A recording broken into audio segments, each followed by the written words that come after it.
Blog Talk Radio.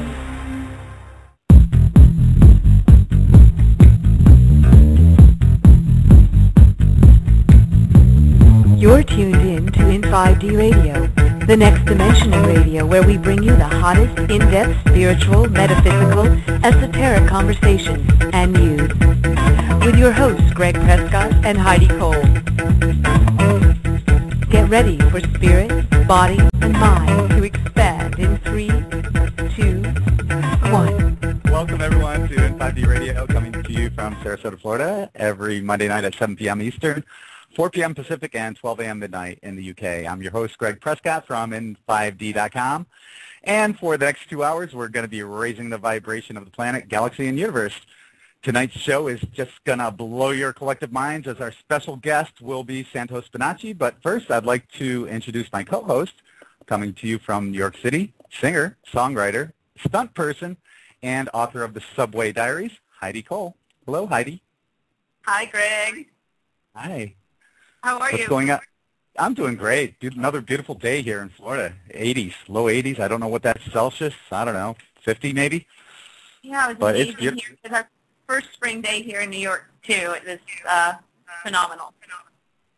Excellent. Yeah, from what I understand, there's a lot of beautiful weather going on up there.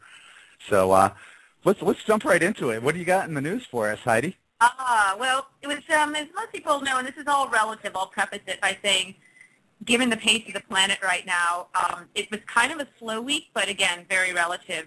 Few stories did stick out. One is the Louisiana sinkhole, which doesn't seem to be subsiding, but on the contrary is both growing in size and now covers more than 13 acres of land, and is continuing to threaten the surrounding townships as the water is now pushed right up to the man-made barriers put in place to contain it. And new thick oil slicks can be seen from the latest aerial footage of the sinkhole. The 13-acre sinkhole and consequences of its emergence and continued growth, such as methane trapped under the bayou corn area, have already forced the evacuation of 350 residents for more than 7 months. The sinkhole, found in swamps between Bayou Corn and Grand Bayou on August 3rd, is believed to have been caused by a failed Texas brine cavern mined into the Napoleon Dome. In addition to the ever-expanding size, depth, and makeup of the sinkhole, it's the now almost constant seismic activity accompanying these massive changes is quite a threat. The seismic monitors detected an increase Friday in the tremors. Scientists have now indicate fluid and gas movement below the sinkhole. Here's a report from News 4 in Louisiana. It's a living, breathing thing, the Assumption Parish sinkhole. More than 200 days after it mysteriously began swallowing up the swamp, hundreds of residents are still under a mandatory evacuation order. As Katie Moore reports, the cavern that caused it is still collapsing, leaving Bayou Corn residents wondering if there will ever be an end in sight. Bayou Corn has always been a peaceful place. We could drop the boat right there and just take off to go fishing. It was just like a paradise. But now it feels downright empty. Jamie Weber is gone. A sign on her old home says it's thanks to Texas brine. She had no idea that she was putting her mobile home on land on top of an underground salt dome, one full of caverns used to make brine or salt water, others used to store hazardous, potentially explosive gases. Geophysicists now say the western side of one of the brine caverns is collapsing, filling in from deep in the earth, causing the sinkhole at the surface to expand and contract. On October 25th,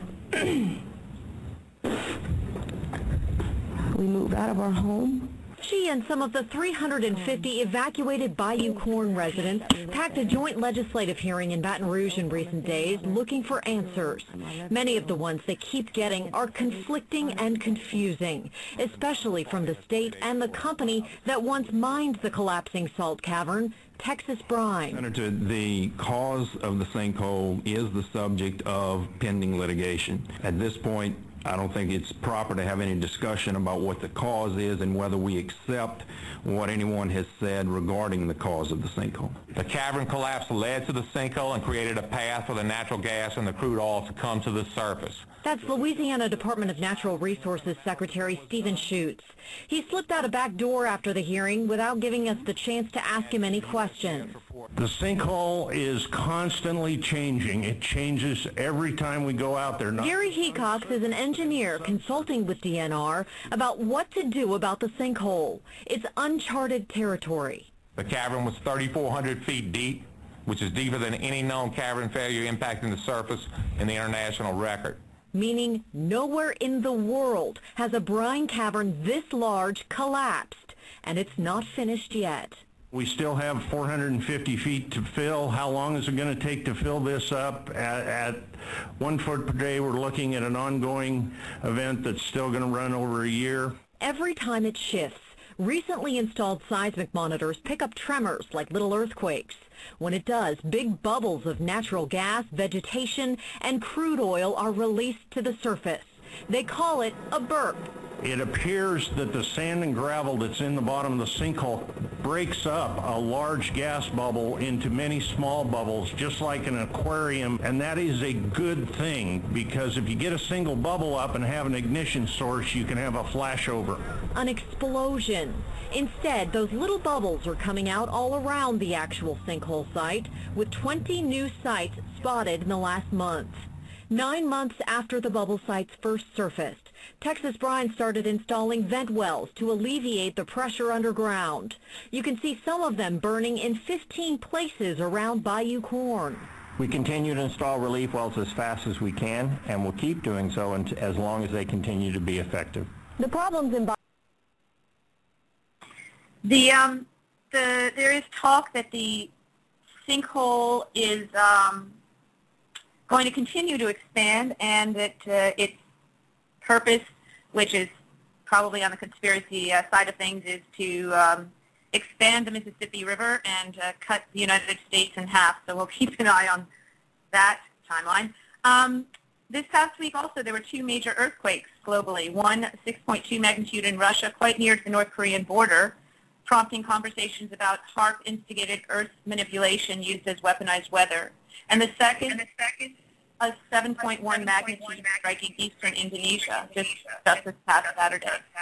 And finally, our beloved Mickey D seems to be upping its job description in order to qualify to work for the Golden Arches. Now 2 years of experience plus a bachelor's degree is required by one Massachusetts McDonald's restaurant. Their quote, "Get a weekly paycheck with a side order of food, folks, and fun." An article in the Washington Examiner stated this week, youth advocates said the ad is proof of how bad the employment situation is for kids. The quote is, "Sadly, we've taxed and spent our way to an economy in which there's intense competition for just about any job. Combine that with government meddling in the student loan market that has artificially inflated the cost of higher education, and young people are getting screwed over even worse than ever in this country overall," said Evan Feinberg, president of the Washington-based youth advocacy group Generation Opportunity. The full Mickey D's article can be viewed in the news section at in5d.com. And Greg, what do you have for news this week? Have you ever wondered what it would be like if the mainstream media actually reported positive news? One of the biggest stories this week was actually reported by 2 mainstream media sources, Fox News and the New York Post. Scientists have found a cure that will treat every kind of cancer. However, cancer researcher Tyler Jacks of the Massachusetts Institute of Technology in Cambridge says that although the study is promising, more research is needed to see whether the results hold true in humans. Now, we can pretty much see where this one's heading, which is the likely suppression of yet another cure for cancer. According to Dr. Leonard Caldwell, there are over 300 cures for cancer, and Caldwell stated that all cancers can be cured within 12 weeks. And once again, I just want to mention that there's no such thing as bad news. All news leads to a greater awakening of the planet. Oh, So that's pretty wild. Yeah, so right now we're still waiting on Santos to call in, and I can see that he is on Skype, so I'll send him a quick message. What's his time there in Australia? What's his time? Like. Oh gosh, it's early. Yeah, I really don't know. Yeah. Yeah, I'm gonna send him a message. Okay. And so hold up the fort, and I'll be right back. Okay, cool. So today I'll give you some local news from New York City. For all of those fascinated by the Big Apple. Today I was biking around, and since '08, a lot of construction has stopped. It just halted when the crash happened, and big holes in the ground were left. And this was amusing. One was started back up again today, which is not the amusing part. But I went by and spoke with the foreman because just the thought of another 62-story building in our neighborhood is nauseating to me, and I don't understand it, given that some people can't even afford to eat. But the amusing part was that because it was stalled for so many years, water would accumulate in the bottom of this pit, huge pit, huge. It's an entire city block. And after many complaints and a lot of people being afraid of West Nile, they made it into a goldfish pond. And so today they were fishing out huge goldfish from this construction site, and the workmen were taking them home, and it was just so bizarre. And I'll probably be asking Santos about this, but and as I continued up the Hudson on my bike, everyone was out enjoying the new cherry blossoms, and it was the first almost 70-degree day here in New York. So what happens in New York, it doesn't matter what day of the week it is, everyone's outside on the first spring day. You can't not find a patch of green grass anywhere. So I was biking up the Hudson, and everyone was relaxing and having cookouts already, and playing soccer, biking, running, and all of a sudden I saw this cop car and pull up by this row of fishermen who were just, relaxing and fishing. And he proceeded to ticket every single fisherman who didn't have a permit to be there catching disgusting, gross catfish from the Hudson River. And it just, I actually emailed Greg with a photo. I'll put it on my Facebook page. But it floors me that it's on par with not being able to collect rainwater or grow your own vegetables on your own property in your backyard. And I thought about my little garden in my window box. If they could, they'd probably come and confiscate that because I'm growing lettuce and all sorts of things. But it just floors me that they have to get their hand into everything and charge for it and penalize you. And this cop was doing his job, but his job is to troll for revenue. So that's what he was doing, and it's just all topsy-turvy backwards in my mind. And once you see this stuff, you sort of can't help but see the absurdity of it everywhere. Is he there? Do we have Santos yet? No, I don't see him yet on the switchboard. I was listening to an interview yesterday. Matter of fact, it was Dr. Sam Muggsy who was interviewing James Gilliland, and they were talking about this diversion or conversion of timelines that are going on.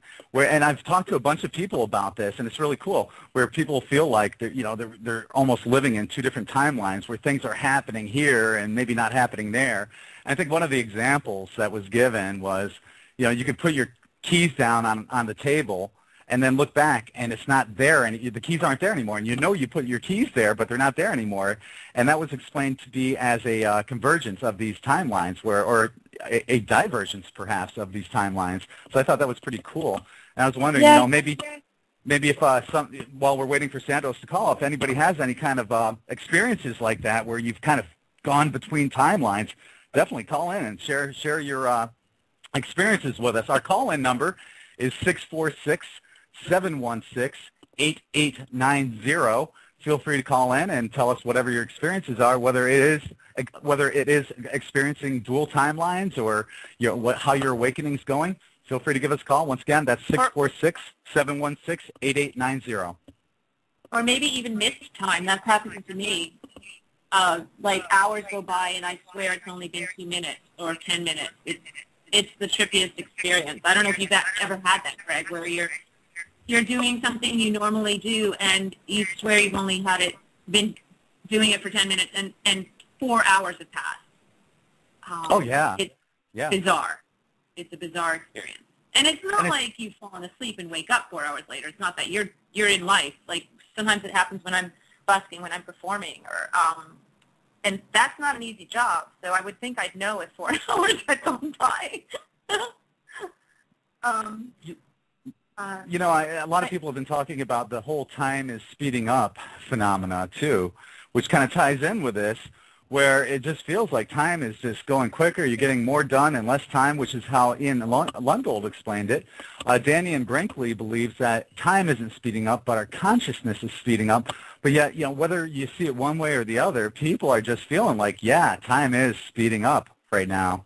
So if anybody has any experiences with that, give us a call.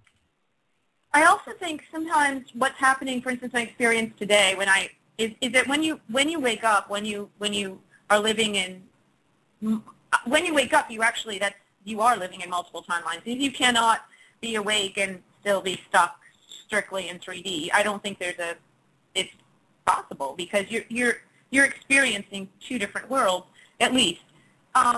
So maybe perhaps the speeding up phenomenon is also because time doesn't exist, as we all know. It's a fabrication of human beings, and so we're inching closer to that reality of time not existing, so that we actually, everything is obviously happening at the same time, although we break it up and enforce this belief that things are happening incrementally, and there's a past and a present and a future. But once you start to realize that that 3D is one construct and it's not all that, it's not everything, that you begin to see everything at once. Like today, I see the 3D and the cop and the fisherman, and yet I'm outside of it looking in because I know there are other options that I'm living. And so I think that's part of perhaps the doing more in less time, because you're bouncing back and forth continuously, even if you don't know it.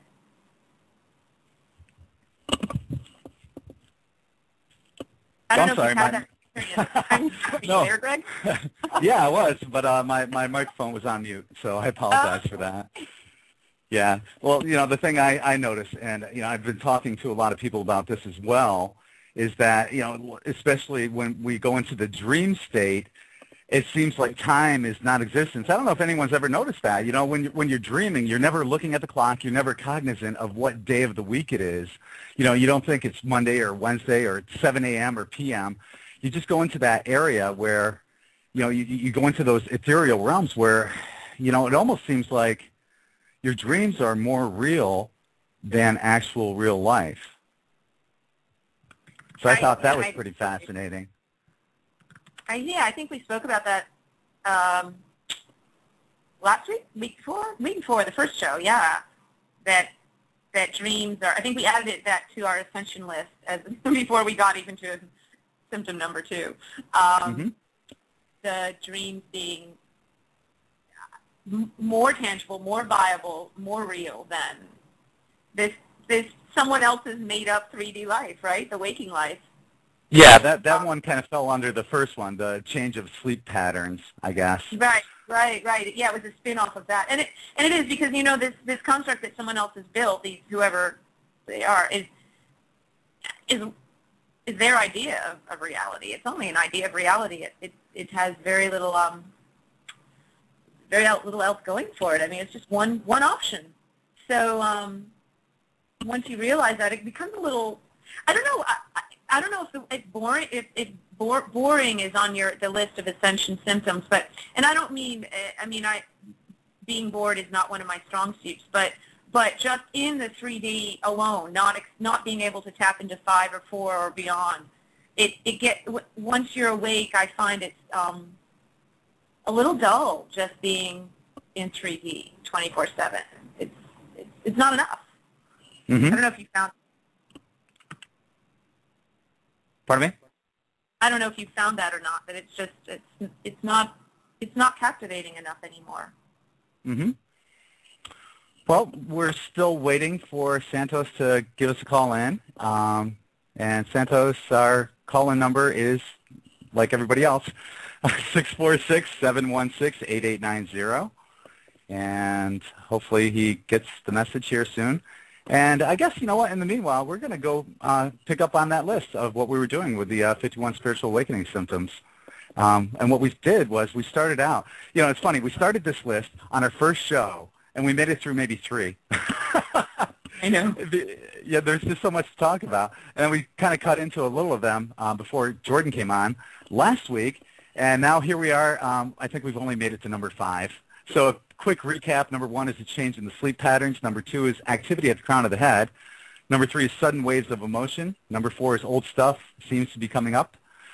And number 5 is changes in weight. So moving on to number 6, changes in eating habits, strange cravings, and odd food choices. So I know that you've been going through some of this stuff, especially eating habits and having a steak for the first time in like forever. Or meat. Yeah. It made me sick for 3 days. I'm just barely on the other side of that, which was weird for me because normally I'm quite a carnivore.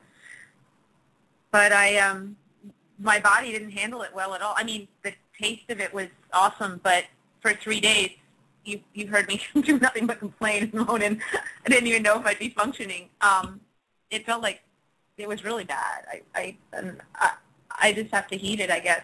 And this was a spin-off on that, but I mentioned to you today that as these changes are going on as a performer, as a busker, and a busker is a little different than just going on stage and performing in that you're surrounded by 2,000 or 3,000 people a day, and it's very up close, and I guess the word is intimate because you're quite there when you're busking. Santos busks as well, but in a little different way.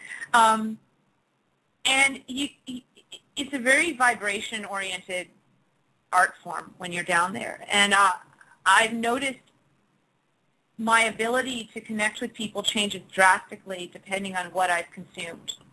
Drastically. And the offshoot of that is that it shows in my guitar case. If I've been on a really clean, I guess I'll term it a high vibration diet, and not because I'm forcing myself, but just because that's what suits me. There's this direct channel to the audience, and they get it. You know, I get them, they get me, and it's this conversation of energy, and it's so intense and it's effortless. And once it gets weighted down with a meat or something else, that it totally stops it. It cuts the energy in half. And it's so evident when you're out there in that kind of environment. I expect if you work with children or animals, the experience might be the same. We're having Elle Sebastian on in a couple weeks, and I'd probably ask her about that as well because she's an animal communicator, and I'd be interested to know whether she had similar experiences with her, what she consumes and how she's able to hear, because it's the same thing when you're busking, to hear those you're communicating with, you know, and then communicate back efficiently. So, like my dietary stories. Yeah, that'll be a great question for when we do have Els on in 2 weeks, or is it next week? 2 weeks, I think. 2 weeks, correct. Yeah. Yep. Yeah. Okay, moving on. Right, 2 weeks from now. And moving on, number 6, we have changes in eating habits, strange cravings, or odd food choices. We just did that one. No, that was changes in weight. Oh, yeah, you're right. I'm sorry. Number 7, food intolerances, allergies you've never had before. I don't fall under that. I pretty much everything I eat is really good. I try to keep away from the processed food and to see GMOs and organics. Lots of distilled water, as you do, Heidi. Yeah, distilled has changed my life drastically. Yeah, thank you, Andrew Norton Weber. Yeah, from Andrew. And as far as allergies, you know, it's just, I think I found the cleaner you get, the more sensitive you are to crap.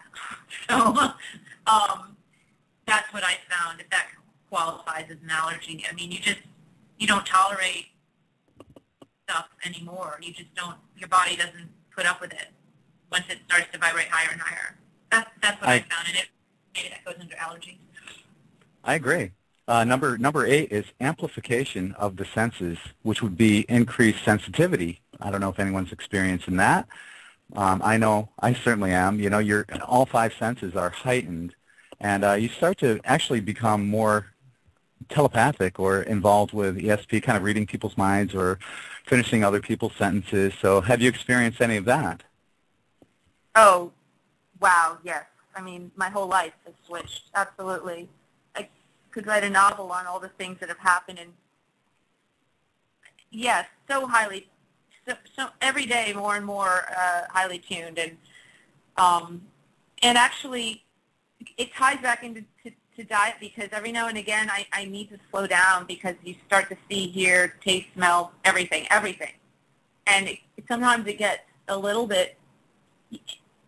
At the beginning, especially, I had to back up and have a I don't know, a steak or something, just because I couldn't take the pace. You know, it gets very fast.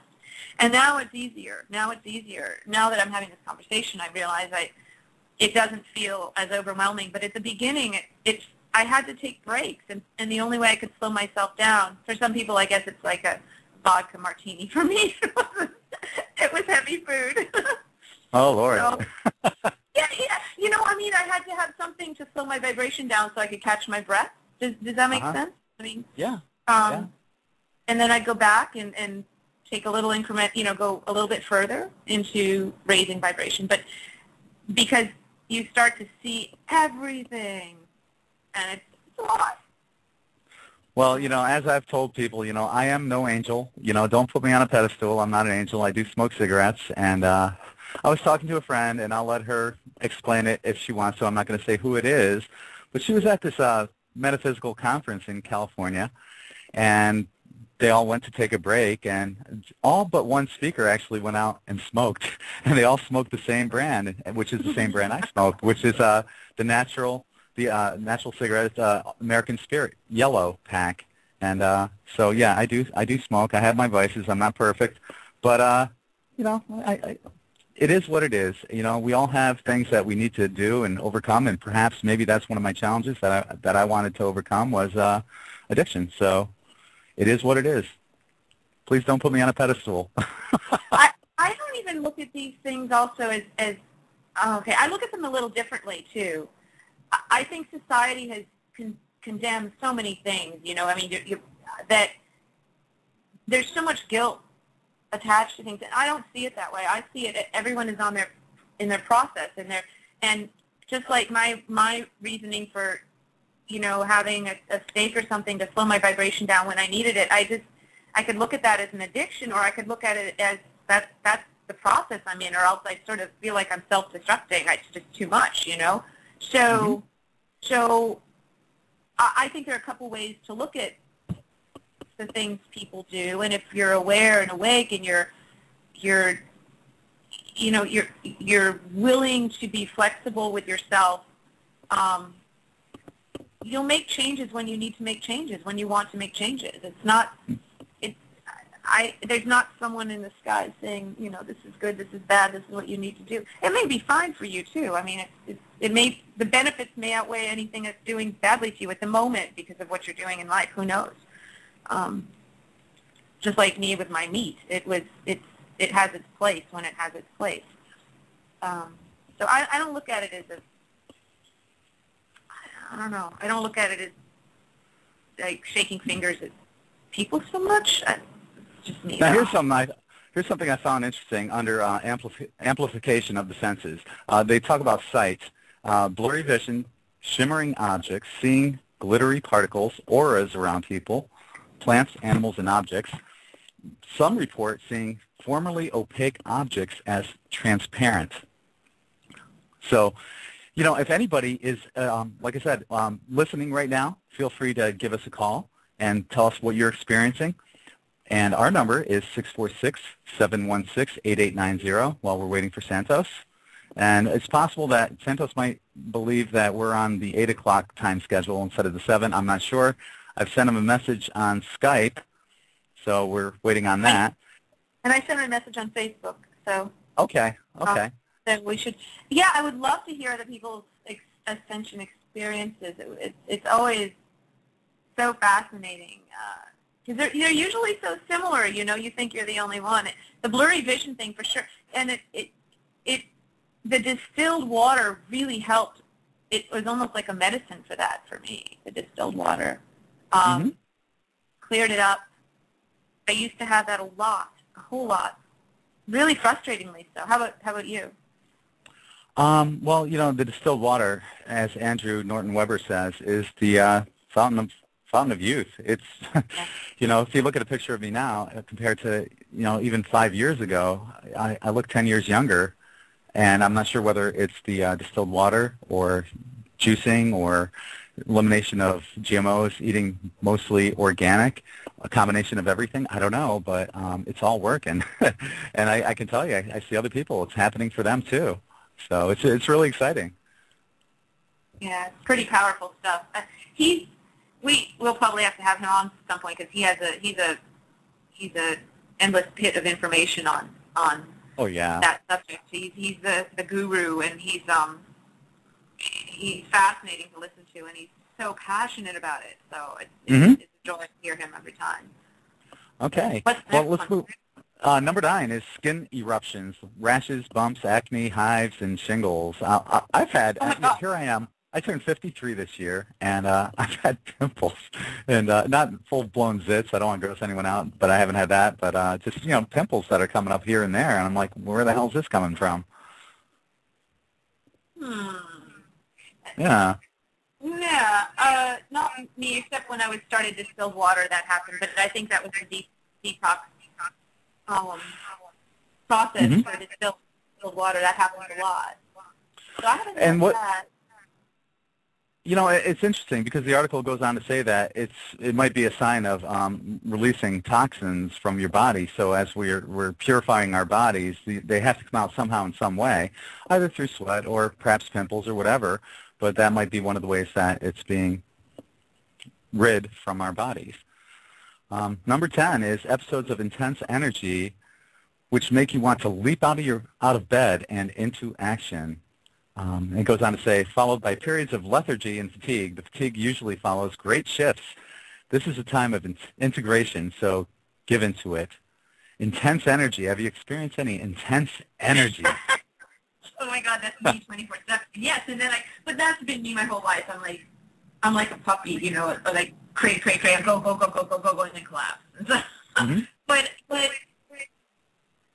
it's more conscious now. So, and I also feel that these periods of energy at this point are, how do I say that? It's like I'm getting help. It's not just me. It's not all me. So that's how they're different. It's bigger than me. When I was a kid, it was just me being a spaz and running around the backyard for hours. Now, even this like 3-hour bike ride up to whatever and back again today, it's not just me. It's the earth. It's Gaia. It's everything, and it makes it relatively. It makes it quite powerful. And then the crashing thing. I think that loops right around back to the sleep dream thing, because then I enjoy the dream world as much as I do the adventures on planet Earth, and it's as active and interesting and entertaining. But how about you with energy? Well, it's almost the exact opposite. I've been tired, and I've been taking, this is what I tell people to do. Listen to your body. I can't emphasize that enough. When my body tells me it's time to sleep, I sleep. So I might take a nap at, 2 o'clock in the afternoon and sleep until 8. Or, but I listen to my body, and whenever and when I wake up, I feel completely refreshed. Yeah, I do have a ton of energy at that point, but in all areas of life, and this is a great example too. For example, if you have acid reflux or heartburn, your body is telling you that you really need to boost up your alkalines. You're taking in too much acidic food. So, and what Big Pharma wants you to do is, say, screw your body. Here, take these Rolaids or this Pepsid AC, and you'll be better. But ultimately, your body knows best. And when it's telling you, hey, okay, so I've got this heartburn, listen to your body. Eat some celery. Eat some fruits or vegetables, preferably vegetables. I find that a stick of celery and if you have heartburn, it goes away. You're done with your heartburn, and you don't have to turn to Big Pharma. So. But yeah, I'm kind of going off subject here. Yeah, I do have the burst of energy, but it is after taking a nap when I listen to my body. So number 11, change in prayer or meditation. So it goes on to say not feeling the same sensations as before, not having the same experience of being in contact with spirit, difficulty in focusing. Now, this is one thing that I get a lot of. A lot of people will say, I have a really hard time trying to get into that deep meditative state. And on in5d, if you go to the meditation link, there's a link called Amazing Open Eye Meditation, where what you do is, and you can take any two objects. I use 2 empty water bottles. You can use anything. But what you do is you sit about 6 feet away from them and place them about 6 feet apart from you, and 6 feet apart from one another, almost making like a triangle. And what you try to do is you focus on both bottles. And while you're doing that, you really can't think of anything else but nothing. And it's the greatest way. You could clear your mind in the middle of the city or a crowded beach. If all you're doing is looking at those 2 bottles and trying to maintain focus on those 2 bottles, you'll have no difficulty getting into that deep meditative state. So was that symptom, did it say, you might have to repeat it, but did it say more trouble meditating than normal or just trouble? Yeah, changes in prayer or meditations. So it didn't say trouble, it just said changes. So it could be positive, it could be easier. It could be. But one of the things they went on to say was difficulty in focusing. So it could be, it definitely could be either. Some people, maybe they're picking it up so much quicker and getting into that deep meditative state, and good for them. And what about, this is going to be a tangent from this, whatever number we're on, 9, 10, 11. What about, this is something I found, as you combine meditation with raising your vibration through cleansing and nutrition and being aware and conversations like this, which are invaluable, I found that the meditative state and the waking state are not that different anymore. So that even walking around Manhattan, I can be in a meditative state. I can be in the same place as I am with my legs crossed and, arms, fingers in circles on my knees. I mean, it's not that vast anymore, the feelings between the two. So I don't know beautiful. If that's, it's pretty crazy. Yeah. Number 12 is, well, this kind of relates to the other one, but it says power surges. All of a sudden, you feel you are heated from head to toe. It's a momentary sensation, but uncomfortable. In contrast, some people have felt inexplicably cold. I haven't really, the power surges like that, the hot and cold, I haven't really experienced that. So I'd have to bypass that one on my own. Yeah, well, not much you can do about that one.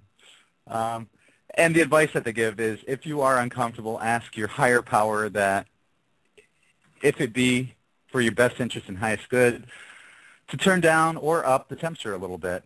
And once again, I'd like that's a really good point too.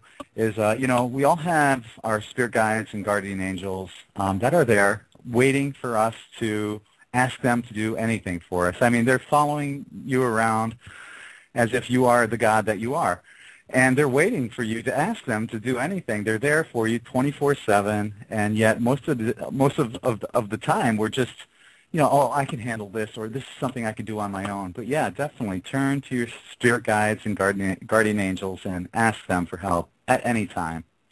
I have a story about that. Okay. When I was going through some changes per instructions from guides, who basically they're the only entities I ever listened to, ever. And they had instructed me on some dietary changes, and I balked, and I finally did, and all of them were with the phrase, do this, do this, do this, or we would encourage you to do this so you can hear us more clearly. This is always what they say, so you can hear us more clearly. And of course, that's one of my main missions in life, to hear more clearly and feel and see. And I did all these things, and I was feeling okay, and then I started feeling really horrible, and I got kind of pissed off, because I'm like, I did all this stuff, and it wasn't easy, and now I feel horrible, and, what's the deal? Because I thought I would feel more energetic and not bad, and it was around, I think it was May last year. It was right, yeah, it was May. And I remember waking up at 4 a.m. in the morning and thinking, I don't want to wake up tomorrow morning and feel like crap again. This isn't fair. And so I sat up and I meditated, and I channel, and so I sort of brought that energy in, and I asked directly, as you said, Greg, I said, I really could use some help. And they always ask back. They're like, would you like our help? I'm like, yes, I just said I would like your help. Yes, but they always ask, they don't just like jump in. They always ask. Even if you've asked, they ask. And I was like, yes, please. And then at that moment, I felt this intense pressure inside my skull, like behind my eyes, but it's farther in, like in very middle of my skull. This pressure, not pain, just a pressure, like a sponge was expanding. And I just observed this. My eyes were closed, and it grew, and it go out and out and out and out, and I just observed it as this was happening, and it grew out and further, and then finally it just contracted, and I fell back, and I went to sleep. And I hadn't been able to even go to the gym or anything for a few days. I was feeling so horrible. This is why I was so sick. So I woke up the next morning. I was fine, completely fine. I ran for 2 hours. I biked for 3. I was fine from then on out. And so it was just really pretty simple. You ask, and you tap in, and you listen, and it's given back. And that's happened many times since. That was the first most tangible, I should say, in my life that's happened, and it was a pretty wild ride, but it definitely the asking works. Yeah, and there you have it, folks. Ask and you shall receive, and there's a great testimony right there. Number 14 is looking younger, and like I said, there's a lot of people that I've talked to, especially now that we've all started this distilled water therapy. A lot of people are saying the same thing. They're looking younger, and even if you're not, I think that what this really ties into is once you eliminate the fear, I believe fear is like probably one of the greatest causes of aging that there is. And once you eliminate that fear, what is there to worry about? Your body's not going to go through that additional stress. So what it goes on to say is, as you clear emotional issues and release limiting beliefs and heavy baggage from the past, you are actually lighter. Your frequency is higher. You love yourself and life more. You begin to resemble the perfect you that you really are. So what's your thoughts on looking younger, Heidi? I found a lot of things have reversed, especially since the distilled water, and I'll second that. The fear and stress being the root of aging. I think Abraham Hicks says it so well when she describes it as resistance. And resistance is what you let go of when you, as she says, croak or pass away or die. And without resistance of any kind, theoretically, you could live indefinitely. So it's resistance, and you said fear, which is a form of resistance. And And we spoke of resistance earlier, too, when you were speaking of your cigarettes, right? It's probably less the cigarettes, but the emotion that goes on with you smoking the cigarettes, the guilt or the beratement, the self, flagellation, all that. Do you know what I mean? It's the mental stuff that goes on that's more detrimental. It's the resistance or the fear that's detrimental sometimes more than the action. I would think just watching TV would make you age with all the fear propaganda that they put on there. Yeah, I don't own one, so yes, I would think. But I think, gosh, it's all one big package. Like the distilled water, the dietary changes, then you raise vibrationally, and then you're brighter, you're lighter, and people just get attracted to. They don't know what they're attracted to, but they're attracted to this purity of being, which is in them as well. But they've not said hello to it for so long, right? So it's like a child running over to a dog, because that dog is pure energy. They're not afraid. They're not guilty. They're not, unless they've been messed with by humans. And it's that same attraction. So the purer you get, the more positive feedback you get from people, just because they want to be around that kind of energy. It reminds them of who they know they really are. If that makes sense. Oh, that's beautiful. Yeah, no, that makes perfect sense. The advice that they give, oh, no, excuse me, let's move on to the next one. The next one is vivid dreams.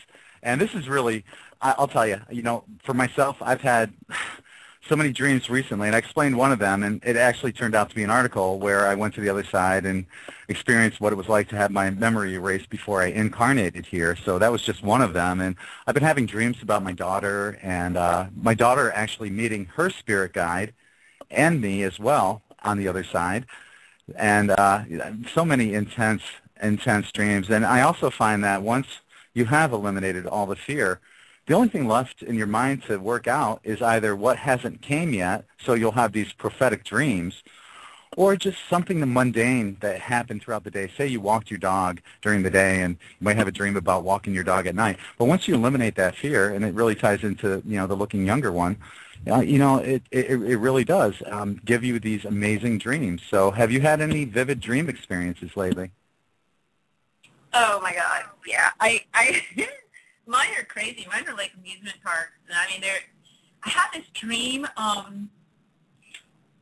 have these dreams that I had a dream about a frog, which I'm looking forward to part 2 of, because it was one of those dreams where you don't know if you're awake or asleep, but it doesn't really matter either way. So I was just, I guess, asleep. I don't know, but I swore I was awake, and my arm was a little bit above my head. And do you know those frogs with the 3 fingers? I guess they're like tree frogs, right? Uh-huh. Yeah. So I opened my eyes, and there was this frog by my head, really cute, and big eyes, and it grabbed my pinky finger with one of its fingers, and I felt it, and it said, "Do you want to come to the center of the earth with me?" I was like, yeah, and so it took me to the center of the earth, and I remember everything. It was such an adventure, and it was wild. Everyone's so busy down there. There were creatures, and everyone's very, very active, and it's not dark. It's not dark in this dream, at least, and but this is how I know it now, so that's the way it is to me. And at one point, it's quite bright, and there were creatures, and it was beautiful. It was green, and there were paths, and creatures, like the creatures that live in both worlds, like worms and salamanders. They live on our world, and they live underneath. They traverse both. Frogs, they all do that. And there was a queen, and at one point the frog took me under a tree, and it said, "Do you notice that something's different?" And I looked around, and I couldn't, something was a little off, but I couldn't tell because it was bright, and then there was the tree, and there was the greenness and everything. I said, yeah, but I can't tell what it is. Something's missing. And then he said, there are no shadows. I was like, there are no shadows, right, because there's no sun. But it wasn't dark. It was bright. It was just so wild. Anyway, the dream wrapped up, and I really want to go back. So I'm looking forward to, you know, Froggy Underworld Part 2. What an amazing dream. Yeah, you know, and I've told people this so many times that our dreams are more closer to our spiritual reality than what it is right now in this third dimensional construct, because what we do is we escape time. We escape the day. So, yeah, there is a lot of truth to your dream, and it's just how you interpret it. Yeah, and I haven't really interpreted it, like dissected it or anything, because it felt so perfect, just as it is. Would like to write a children's book on it, but that's as far as I've gotten. But I have lots that are I mean, it was so colorful and brilliant, and I can still feel that the pinky finger grabbing my pinky finger, you know. It was just so perfect, because you know how you lay on your back or on your side and one arm will be like above your head a little bit and your hand will just be up there, so just grab my finger. Now, the advice that they have for vivid dreams is you will remember what is important for you to remember. Don't force anything. Above all, stay out of fear. So you remembered exactly what you needed to remember in that dream, and it sounds like a very positive dream. A lot of people talk about inner terrestrials, and there's diverse opinions that are going on, that some are malevolent while some are benevolent. And in your dream, they sound benevolent. They sound friendly. So, you know, I think it's beautiful. Yeah, I would like to say one thing about the malevolent, benevolent issue, if I could. Sure. Because I had a very malevolent past, not of my doing, but so I'm quite familiar with those energies. It takes personal work. I don't mean struggle, but I just mean attention to choose your vibration and choose what vibrations you're going to let in to surround you and be around you, whether it be in 3D form or any other form, whether it be ETs or frogs or whatever. It's a real responsibility, and you need to declare your energy. And if it becomes muddy, you need to take a step back and be by yourself for a while and go sit under a tree or by the beach or whatever you need to do to make sure you know your energy before you start letting entities in.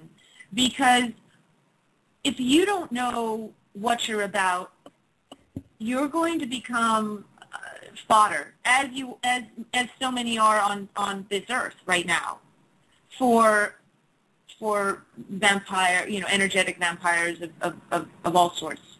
We've all had bizarre relationships, and that can happen in any dimension. So, but it is a responsibility to make sure you begin to know your own energy and who you are, who you want to be, who you're growing into, and therefore who and what is going to be allowed in your circle, whether it's of this plane or another. I think it's really important. Okay. Let's move on to number 16, events that completely alter your life. And I think this one might be tied into the dark night of the soul. And just about everybody I've talked to has experienced the dark night of the soul, and that, as we've mentioned before, is a complete blessing, even though it seems like the worst day of your life, which it probably is in this third dimensional incarnation. But, that gives you the opportunity to start to purge your soul and to really spiritually become yourself. Now, this goes on to involve death, divorce, change in job status, loss of home, illness, and other catastrophes, sometimes several at once. Forces that cause you to slow down, simplify, change, and re-examine who you are and what your life means to you. Forces that you cannot ignore. Forces that cause you to release your attachments. Forces that awaken your sense of love and compassion for all. And that, it sounds exactly like the dark night of the soul. I know that in think it was 2009. I lost my dog. I had to put my dog down to sleep, and he was only 7 years old, a German Shepherd, beautiful dog, my best friend, and it tore me up. And you know, my girlfriend and I at the time broke up, and you know, it was right before I was guided to build in5d, and that was my dark night of the soul. And there was one other thing that went on, but apparently my soul has purged it. But yeah, and shortly afterwards, I ended up watching The Secret, as my ex-wife Amy told me to do. Check it out, and I did. And I asked the universe for ideas and suggestions, which led me to building in5d. So it was really, it all ended up being a blessing. So I'm really grateful for that experience. So have you gone through that dark night of the soul, Heidi? Or have you had events that have completely altered your life at some point? Many points. Yeah, the last one was, I've spoken about it, the accident I had that put me in the New York City subways as a performer. An accident, a concussion and whiplash, that flipped everything. But many more as a child, as a teenager, many dark nights, which all of them caused me to make right turns. I don't know how else to explain it. It's like you just stop going in the direction you were going in, and you just go in the other. You just turn right. You know what I mean? You just turn in the other direction, because there really is no other choice. You can't keep going down the road you were going down, because nothing adds up in front of you anymore the way it did. Well, yeah, once you go down that rabbit hole, you see life completely differently. Oh, yeah. I mean, it's, people, I don't know if people if people assume that people who are awake maybe have it or ascended or spiritual or are lucky or have it easy, but let me say that there are fabulous things to dancing in many worlds at once. But easy is not the adjective I've used to describe this experience, especially right now on the history of this planet, because we're wearing so many hats in so many dimensions at once that it takes, this is probably why you nap a lot, because it takes a lot to dance back and forth. You're doing this show to communicate to people who perhaps who know, some people may not know one thing about what we're talking about. And so you're trying to communicate to people who are completely straight up 3D. Maybe their TV broke tonight, and this is what they stumbled on. And then you have conversations like you did last week with your friend who is all esoteric. You're both on the same level, and that's a lot of gymnastics, emotionally, mentally, spiritually, energetically to do, to play. It's a lot. And so I think it's easy. People may think it's easy. I wouldn't use that word. I'm not saying it's bad at all. I wouldn't trade it for the world ever. But it keeps you on your toes, for sure. Yeah. And those right turns, every single time, they bring you up higher and higher and higher and higher.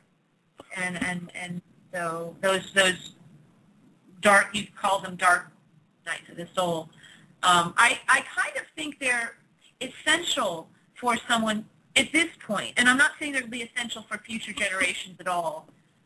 But right now, I feel like those experiences might be essential to snap people out of the stupor, to wake them up.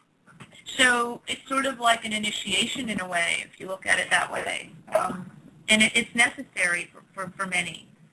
Oh, I agree. And it's so important for people to realize that, everything that does happen in your life, especially the bad stuff, is pointing you in a specific direction. It's giving you that opportunity to overcome an obstacle that's going to help you in your spiritual progression. Yeah, and it's what I think it's what you learn through that process that's of value. It's not necessarily the obstacle itself or the play that you're in at the moment. You know, like we're all actors and da da da. It's what you decide you're taking from it that determines your ascension route. Mm-hmm. Okay, let's move on to number 17, a desire to break free from restrictive patterns, life-draining jobs, consumptive lifestyles, and toxic people or situations. Now, it goes on to say that you feel a compelling need to find yourself and your life purpose now. You want to be creative and free to be who you really are. You might find yourself drawn to the arts and nature, and you want to unclutter yourself from things and people that no longer serve you. I think just about everybody can relate to that one. You know, especially the toxic people one. Many people in this field are empaths. I know you are as well as I. And you pick up on these energies, and you just know without a certain person even saying anything, you know, I might need to just kind of like avoid this person. This person's just going to, like you said, the energy vampires. So what do you think about that? You know, just breaking free from, you know, restrictive patterns, life-draining jobs, consumptive lifestyles, and toxic people or situations. Yeah, I think I did that a long time ago. I've never really conformed, but I've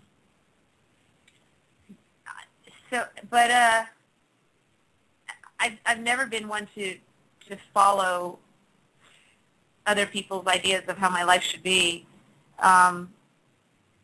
But as time goes on, I'm less and less aware that even happens out there in the world. Like, I really don't even know what that would feel like anymore. Because I've created my life so I can dance, you know. So and the beauty of what you're doing too. You know, Heidi will play her guitar in the subways, and there are a lot of people who are probably, you know, miserable, but she's bringing this light and raising the vibration. She's doing such a wonderful deed and duty as a light worker to bring this kind of light, especially to a place like New York City in the subways where it's really needed. Yeah, people look at us quite. This is one of the reasons I wrote the Subway Diaries, the book, because people look at us, we buskers. Sometimes they look at us and they assume, oh, they must be down here because they can't have another job. They must be homeless. All these assumptions, which are really popular. The biggest question I get down there is, why are you here? Why are you here? And I always say, why aren't you on American Idol, which makes me want to gag, of course, or something. And why, they always ask me that. Why aren't you on The Voice? Why aren't you on American Idol? And I always turn to them and I say, because I love you. And they just get all flustered. They don't know what to do. Because I do. You know, I mean, I've said this to you, Greg, but when I go down there, I go there with the intention of raising vibration. That's why I'm there. Because it's the darkest place in this city. It's perhaps one of the darkest places in this country. No one wants to be there except me. And no one wants to stay there any longer than they absolutely have to. So when you get someone who comes up and says, I missed 3 trains to listen to you, then you've done your job, you know? It's smell. It's never the right temperature. It's either too hot or too cold, or there's a drunk, stinky homeless guy going through the trash can behind you that's your backdrop and you can't breathe till he leaves, or there's the drunk guy in front of you singing the lyrics to some song you're not singing and talking to the audience at the same time, or and then there's the trains. It's not an easy environment, but really, if you can grab people and you can move people in the little bit of time you have in between train cars, you've served a purpose. If you can make them forget about what they were angry about when they came down the steps to wait for the train, that's it. That's what you're there for. When I go onto a train car to play and I see those faces, what I do actually, I go on the train car and and look at the car, and I look at the people, and I feel the vibration of the car, the general vibration, you know, and I get a gauge of where it is. Like, is it very low, or are they okay? You know, do they maybe not even need me? And oftentimes there's one person who really wants to throw me on the tracks before I even start because they see my guitar. So I decide to sing to them. And if I can get them to crack a grin or a smile or stop frowning at least in the 3 minutes or 2 minutes I'm there, then I know I've reached the rest of the car and I've raised their vibration. So. In the chat room, Dreammaster 1 said, Heidi, we appreciate you. Oh. And, yeah. And Yoli went on to say, Heidi, it's admirable. You know, Heidi, it's admirable. I have a son who's done it too. So she can relate to that, your story, and what you're going through as well. Yeah, I appreciate those words. I actually encourage anyone who is an artist of almost any sort, whether it be tap dancer or musician or pantomime or actor, to buck. Because I don't care what you learn in school or conservatory or from the best voice teacher or the best dance teacher, you learn the magic of human communication and energy down there that you, in a way that you'll never learn in any of those institutions I mentioned or from any of those gurus. You just can't learn it that way, the way you learn it in a busking environment.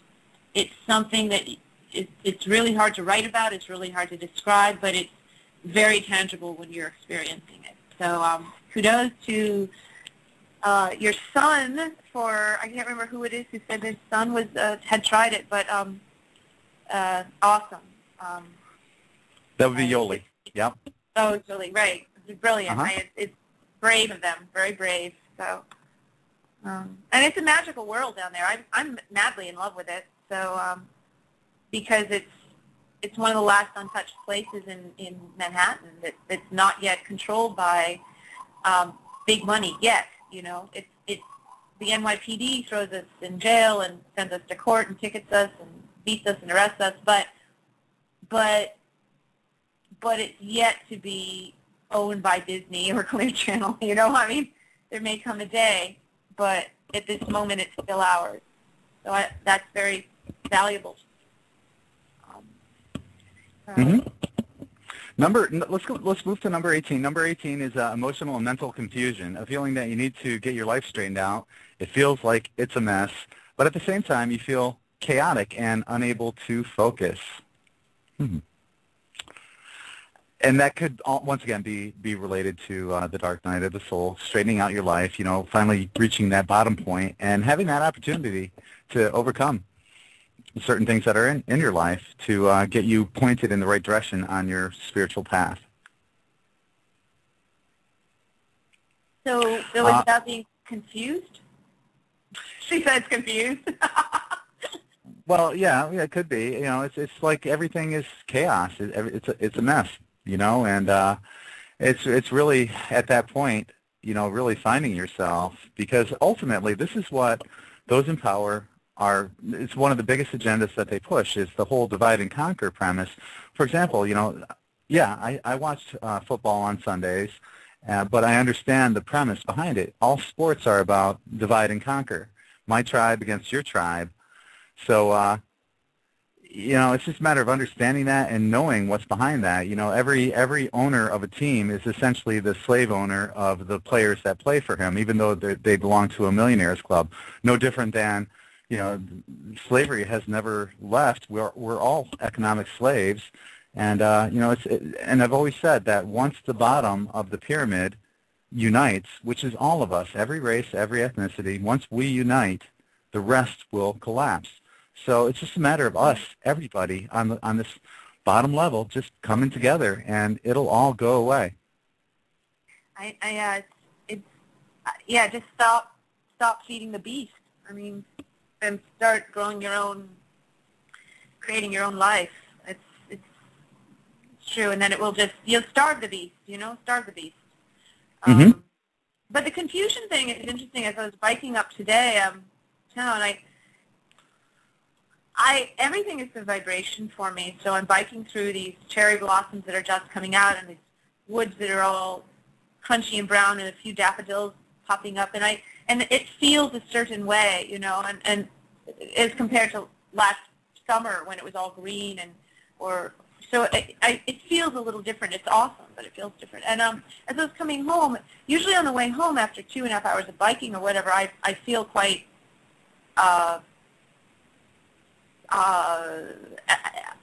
sort of blissful, and I realized I felt a little different today, and I'm wondering how much of this the confusion word is because we are the go-betweens between these dimensions right now, and it's a lot, you know. So you're nothing's really clear cut anymore, you know. Like a few years ago when I was doing this bike ride, I kind of knew where things stood, you know, kind of. Not, I didn't say completely happy all the time, but I mean pretty happy person. But it's all kind of flipped on its head now, right? So it leaves you a little. You just have to go with it. You just have to be really bendy these days, I think. Really now the flexible. advice that they say is to put your ear to your heart, and your own discernment will follow. And I think that's really good advice. Listen to your heart and listen to your discernment. You know, and that'll. It forces you to tune into yourself, which is a good thing. We need to. I think we need to stop tuning out of ourselves and into someone else. We need to tune into ourselves. Greg, I see a number. Is 905? Is that Santos? I'm not sure. I think he'll probably be calling in on Skype, but I just want to tell everyone I just talked to Santos on Skype, and he said give me a few minutes and he'll be on. So hang in there, and Santos will be here. So we can bring that caller in right now, though, if you'd like. All right, let me do that. Hello? Hey, how you doing? Heidi?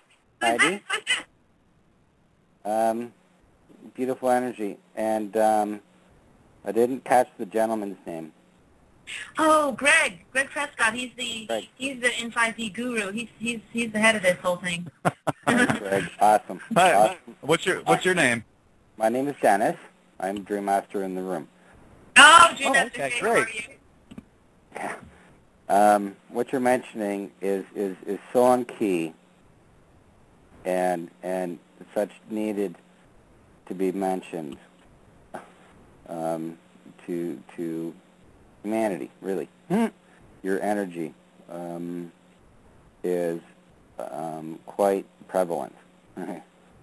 Picked up on it real fast. First time here. Oh, that's great. Thank you. Great to have you. Great to have you. You had a question about dreams, I noticed, right?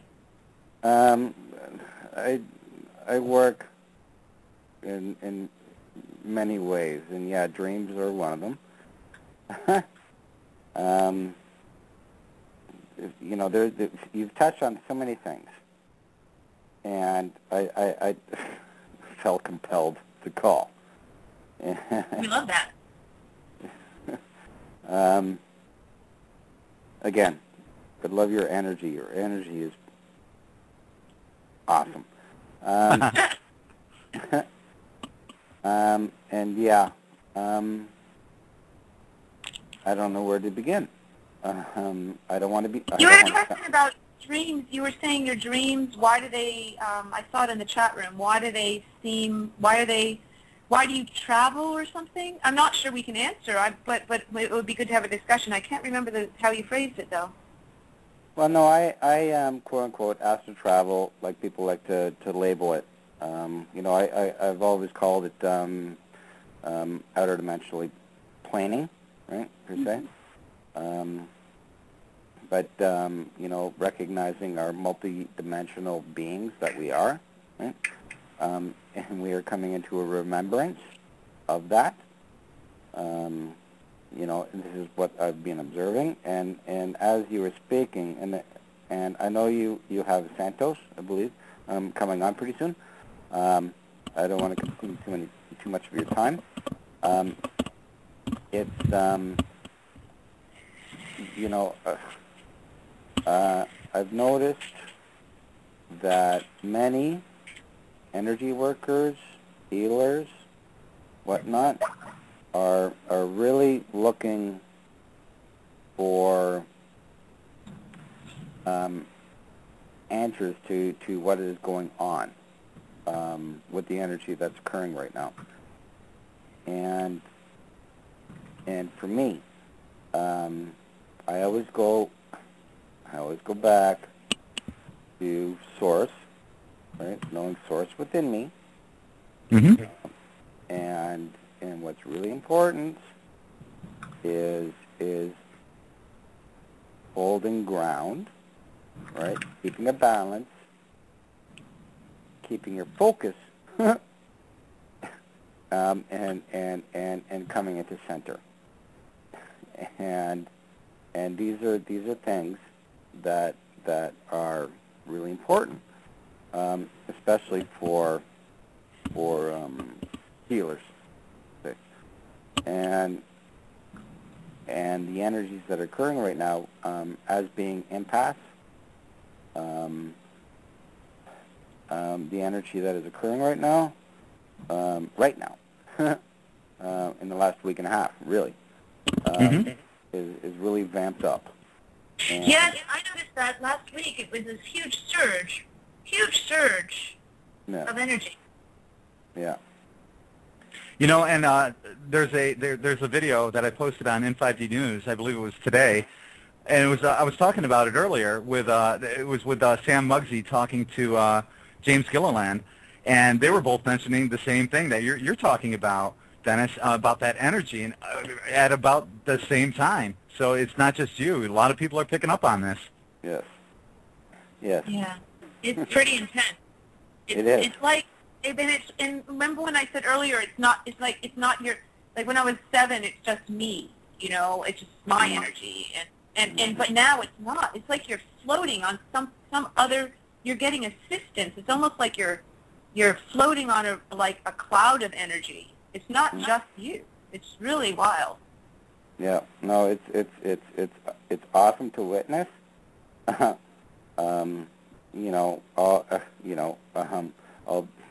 I am somewhat of an observer, and I witness human condition. And it's very important for anyone who's listening to be grounded. Yes. Right? Yes. Because when you start floating around, you can lose yourself. Right? People. Greg. It's been mentioned to me, you can't astral travel because you will go nuts and insane, and all of a sudden you've got a psychotic condition or whatever. And it's like, well, you have no idea where I go, all right? So unless you've been there, you don't judge me, right? Until you've been in my shoes, you don't tell me how I should live, or what I should be thinking, or what I should be feeling, right? You know, I know this within myself, and this is a big thing now too, right? Is working within, not working outside, not looking outside of yourself for answers. You know source within, which is huge, I believe. Well, you know, a lot of us, the majority of us are introverts, and it's funny because they say that only 25% of the society is introverted, but yet I find that at least 70 to 80+% of the people that are in this genre are introverts. And I used this as an example one time. If I was at like this big gala event, this big party or whatever, I'd probably be on the outside edges of it, looking in and just observing and watching people. And it sounds like you'd be the same way, Dennis. Mm-mm. Yeah, it is. I would. I'd be kind of wondering when I'd be leaving. I'd be watching and I'd be like, "Where's the door?" It is very interesting, and when we speak on this now, I just wanted to mention quick and you know, we chose to be here. Right? We chose this time. Many of us, see, this is the remembrance that we're coming into of where we came from, of who we are, our soul being, and this is the quickening per se. You know, this is what I regard it as. Things are occurring in an exponential manner. Things are speeding up. You know, this, you know, 40, 50, 80 years ago, 100 years ago, you know, that wasn't even the start. It started millenniums ago. And this is where we are right now. So yeah, the energy is so intense right now. And being healers, energy workers, you know, we're getting hit hard. And this is why I mention that grounding is very so much pertinent.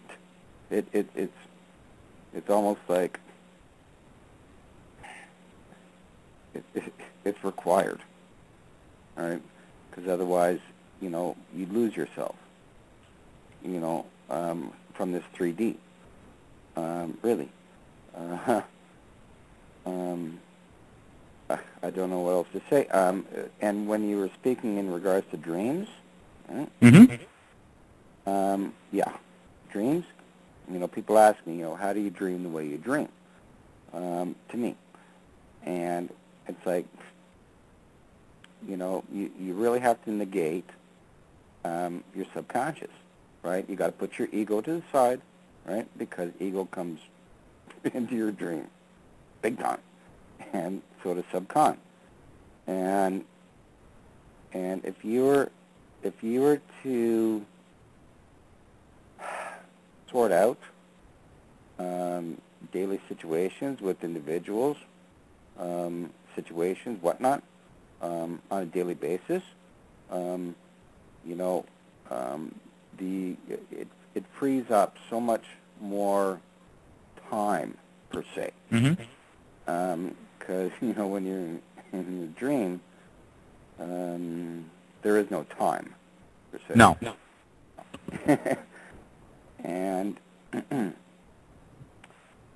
And if you can't figure something out, if you got a problem, a situation, some kind of dispute or whatnot, anything, you'll take it into your dream time. And that's when, you know, as I refer them to as my my friends, my higher dimensional entity being friends, they'll show you, you know, what needs, you know, what's going on. Right? If you don't remember it, the dream, that's fine, because it'll come to you through the day, whatever, you know, people call it deja vu, whatnot. When you can clear all of that, stuff, you know, stuff. It's like clutter in the closet. You know this, Heidi. You know this, Greg. It frees up your full conscious being, your being, to travel per se. You know, if you want to put a label on it. I don't like labels. Does that make sense at all? Oh yeah, you know, especially I completely relate to a lot of what you said. You know, especially like what you mentioned about the time thing too.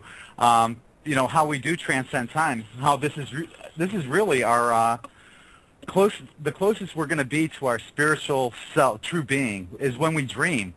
And we have, we've gone beyond all of these third-dimensional constructs once we eliminate all of that fear. So it's great once we can get to that point and have these dreams become positive, and it's just amazing. So, and actually, and to people who are listening, it's okay that you do have nightmares and dreams of negative influence, because these are cues, they're opportunities, and it's just your mind working out through metaphor. Simple things that have been going on in your life, but pay attention to what's going on. And I believe that's what Dennis is trying to say. Pay attention to some of this stuff, because it's coming up and it's there for a reason. Mm-hmm. Yeah. Right, Greg. Thank you. I have difficulty conveying my thoughts at times, and thank you, Greg. It's our pleasure to have you on. Thank you. Thanks for calling in. Thanks. I just wanted to mention one more thing, and I know you're busy. It's another thing too. When I mentioned grounding. Earth, Gaia, universe has so much to offer. They have everything that we require. And when we get wrapped up so much in 3D constructs, distractions, we lose sight, per se. This is where stillness is so important. People call it meditation, and I think it was Dalai Lama mentioned that our best meditation is through dream time. And take, just take heed of the breeze when you have a thought, when you're outside waiting for the bus or whatnot. You're looking for your car and you have a thought and the breeze blows by, or you'll see a bird in flight, or whatever. Nature has so much there for us. The offering is right in front of us, and it's being aware. Right? The awareness. See, a lot of people are becoming aware of these signs that the universe is bringing us, not only in our dream time and through nature. And it's unfortunate that many people are so wrapped up in their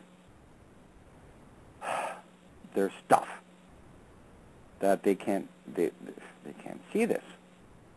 Just take a little bit of time to breathe. Breathe a little bit. Breathe a little bit.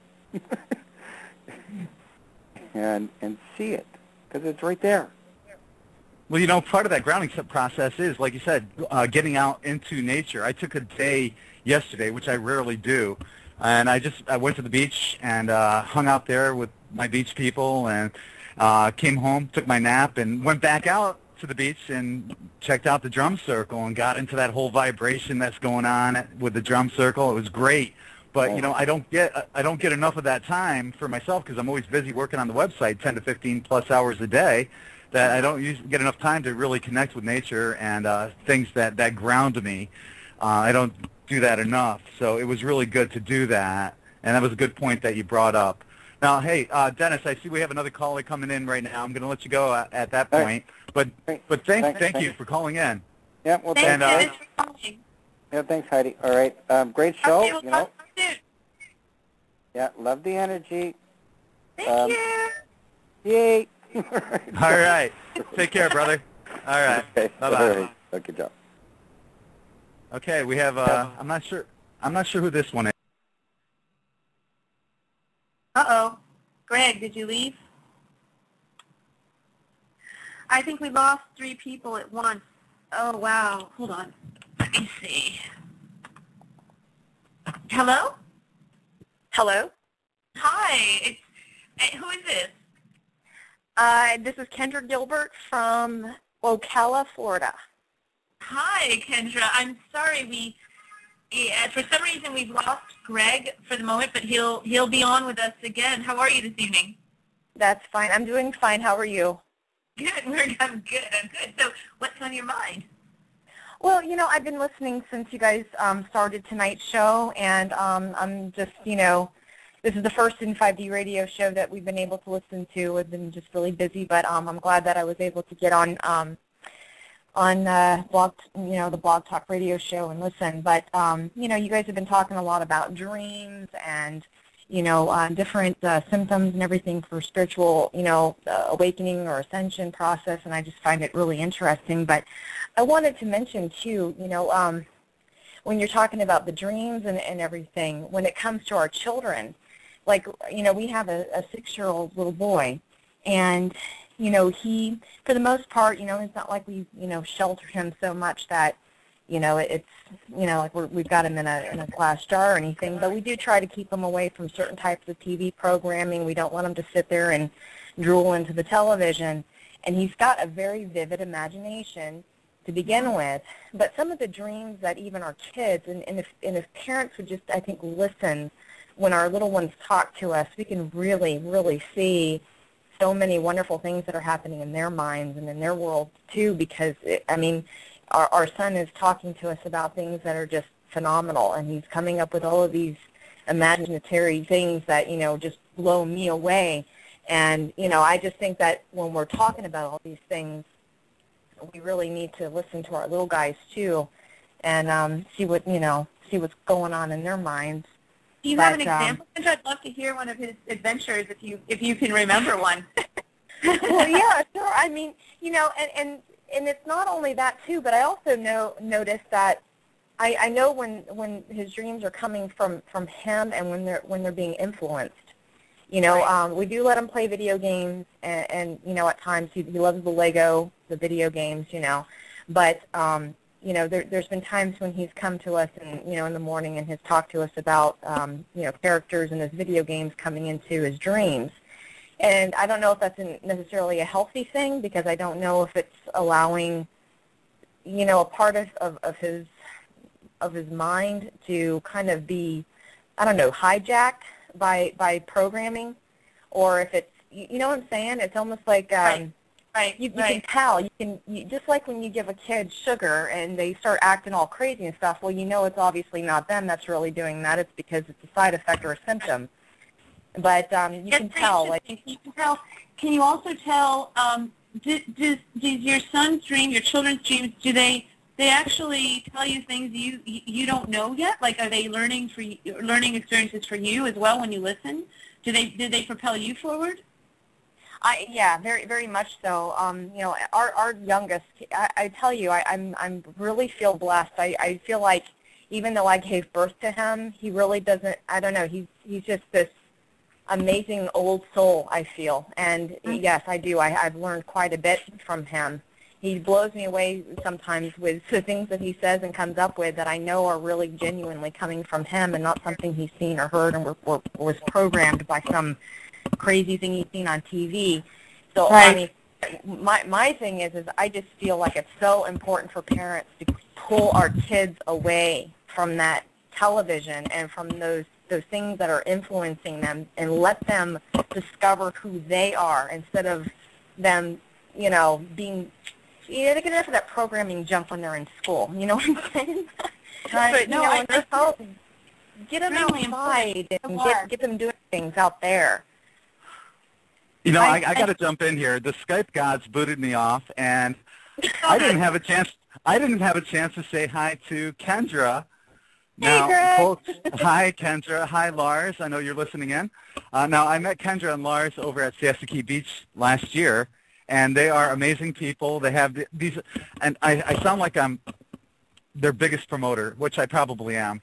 But they have this amazing friggin' soap that is like, they're selling it for pennies on the dollar. It's worth a lot more than what they're charging. They charge hardly anything for it. And it's just the most amazing soap ever. I've got, I don't know, how many? 15 bars of it, maybe? And I haven't used one of them because they just smell so good and they look so great. There's an ad on in5d called Sacred Holistics, and anyone listening, check them out. I mean, they're such good people, and their products are absolutely amazing. Had to say that. So, okay, let's continue. Greg, you're awesome. Thank you. You're very, very Welcome. kind to It's the us. truth. We appreciate you and what you guys do, too. So, I mean, we're really thankful. I just had to chime in because, you know, so many things are happening, and I'm listening to you guys talking about all of these different symptoms that people are having and the dreams, and that really sparked my attention just because, like I was saying, you know, our little one has been coming to us and telling us, you know, about his different dreams, and like I was telling Heidi, you know, I can always tell when they're truly, genuinely his dreams or when there might be, you know, influence from outside sources, you know, creeping into his mind in the middle of the night. So we are trying really hard to give him a break, you know, and let his own mind, his own imagination work for him instead of letting something else program it for him. You know, I mean, it's a lot easier just to plop your kids down in front of the television when you're stressed out and you're busy and you're just trying to find, you know, 5 minutes to cook dinner. But, man, put him down in front of a pile of dirt and show him how to, you know, cover up a seed, or, you know, let him do something that's, you know, creative or imaginative, and get him away from that television, because it's ridiculous crazy. I mean, if I fall asleep and the TV's playing in the background, it affects me. I go to bed dreaming about, you know, Family Guy episodes. It's awful. You know, all of a sudden I got Peter Griffin coming into my dream at night. It's like, what are you doing here? And so, you know, I mean, it's crazy, but I just really appreciate you guys and what you're doing and everything, and we love you. And I guess I'm done rambling, but yeah. So keep up the good work, please, and don't go anywhere on us. Oh, hell no. No. We're here for the whole entire process, and thank you for calling. And definitely don't be a stranger. You know, you or Lars, you know, call in anytime. You know, you're great people. Love you guys. Show on this topic, actually. I like the whole children and letting them really expand into who they really are. I think it would be a really good a show, because it's worth an entire, at least an hour. It's very important. So I'm glad you brought it up. Well, and we were also looking at some of Santos's earlier work, like the Reclaiming Dominion videos, and he talks about how children are still so close to the source when they come in or they're incarnated in this life, and that a lot of times, you know, they try to tell us that they're seeing things or experiencing things, and the parents either, you know, don't understand what they're talking about, so they either, you know, just poop it off like, oh, okay, whatever, yeah, or they're, you know, afraid that somebody's going to hear them talking, and they don't want to have that ridicule or people questioning them.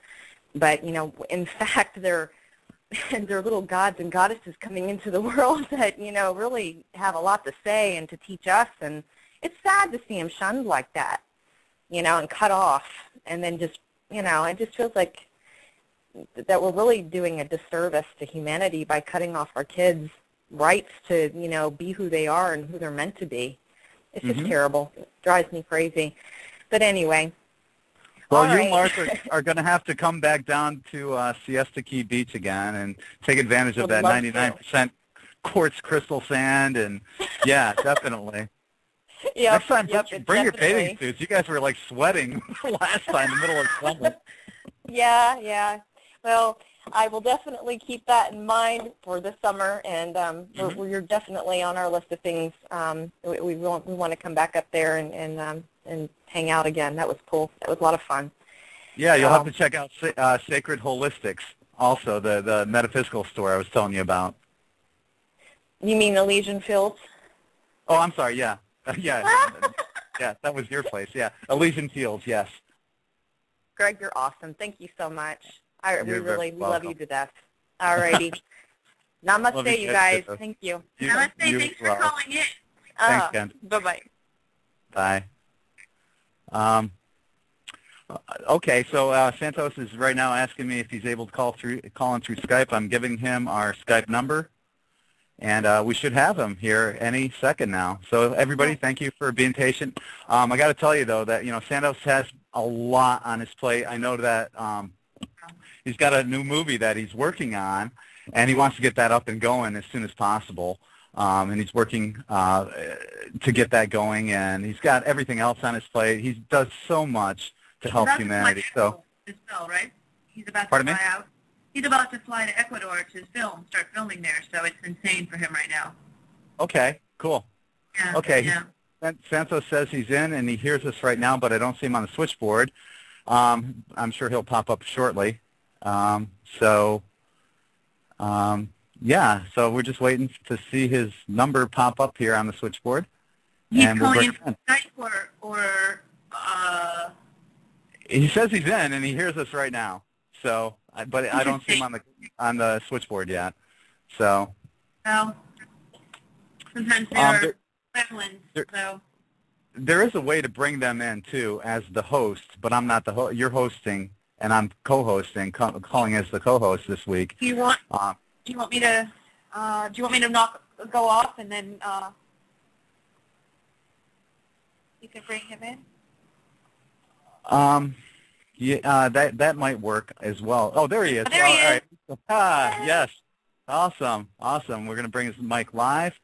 And all right, guys, thank you for being patient. We have a very special Australian guest tonight, or this morning in Santos's case, who is known on YouTube as Mr. Astrotheology. And if it wasn't for his videos, then none of us would have as thorough of an understanding about what's going on in this world and how it all ties into astrology, astrotheology, and the occult sciences.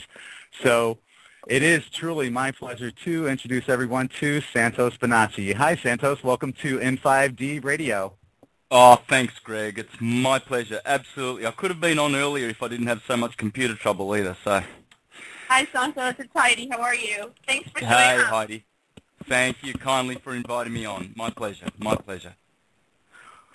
Well, as I think everyone, all of our in5d Radio listeners are curious about my first question.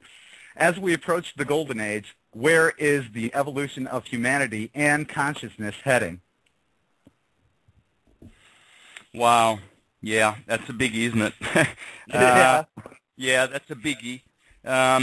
But with the fixed air of Aquarius, see, always add the stars in all of your understanding.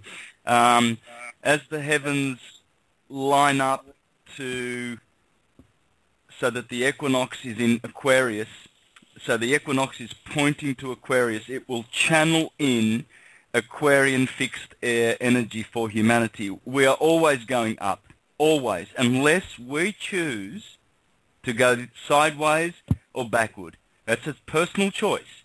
There are people on the planet who are going sideways. They're going nowhere, forward or up.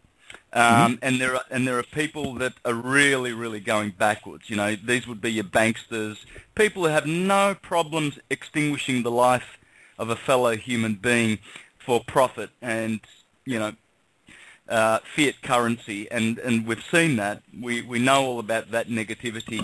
Those people are definitely going backward. But we the enlightened, the conscious, we have the help of the stars now. We always have. Pisces always kept us underwater. Pisces is about deception with Neptune as its ruler and Jupiter, the tyrant, in his negative capacity. But there's also another exultant planet in Pisces, and that's Venus. So you have to look at those three orbs. But in particular, Neptune, in between the two benefics, Jupiter and Venus. See, Pisces should be a really good, happy old age, a happy age rather, because of Jupiter, the ruler, and Venus, the exalter. They are benefics, but you see, deception comes in through that watery element. Now we are in air. And air is humane, it's mental, it's spiritual. Humanity has a great opportunity to make big advancements. You and I and the listeners, we are poised to take those benefits and receive them because we're here. We're having this conversation. We are looking for betterment and improvement. And those ones will receive that. We will receive that. And so we can only look forward to the Aquarian mini golden age that has always been promised. In fact, Giordano Bruno, even earlier than that, I think of the Renaissance, Pico and his master and his teacher Ficino, Marsilio Ficino. They would greet each other in the Renaissance days as a salute to Saturn, knowing that when his dominion comes back in the age of Aquarius, all things will be sorted out and balanced and leveled out, because Jupiter just gives too much of a good thing, which turns out to be a bad thing. Jupiter has given us, along with his consort Juno, money, capitalism, abundant material wealth at the expense of poor people. So we've seen unbalance for 2,000 years. The two fish, they give you two things, good and evil. All the mutable signs do. The mutable signs are noted for this. But fixed signs, well, they're fixed. This is fixed air. All the great astrologers know that when we enter air, humanity prospers and benefits more than any other signs. The other signs might be inspirational, like Aries, but it's animalistic. It's a ram. Leo, the passion, but it's a lion, a roaring lion. The horse, even, beautiful sign. There's a man coming up out of a horse. In other words, humanity coming up out of the animal nature. But it's still not as perfect as Aquarius. This is why the scriptures, the New Testament, Jesus says, when you see the sign of the Son of Man in the heavens, know that the kingdom of heavens is drawn near. So it's all up positive. You know, based on the writings of Sri Yukteswar, and I've heard you quote him before, we're on the threshold of the Golden Age. Would that be the mini Golden Age? And do you think this is accurate? And if so, when will it begin?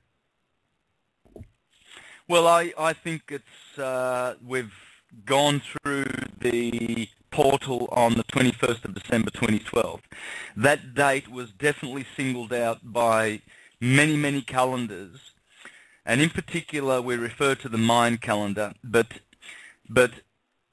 certainly we did go through something very, very special. We are now on the other side of what we have known. And the elites have pushed their program of economy, capitalism, growth, New World Order, and all of this for a good solid 200 years now. And in particular, they have, you know, been promoting a very old school economic system which no longer serves us. From, you know, it's an Austrian school from the 1900s, and it was great when the Industrial Revolution was still happening, but it doesn't work anymore. And so that was all under the auspices of Jupiter and Juno, and, you know, and the deception of Neptune, and the lust of Venus also in the age of Pisces. We have two new rulers now, Uranus and Saturn, and those guys don't mess around. They don't give you a gift so that they can then give you, you know, a poisoned gift which will hurt you in the end. These guys don't mess around. Uranus, whatever we get from Uranus in the next 2,000 years will be illuminatory. It'll be inspirational. It will be true. It'll be from the higher realms. Uranus is the first orb outside of Saturn's. So the name Uranus means heaven. So the heavens are here.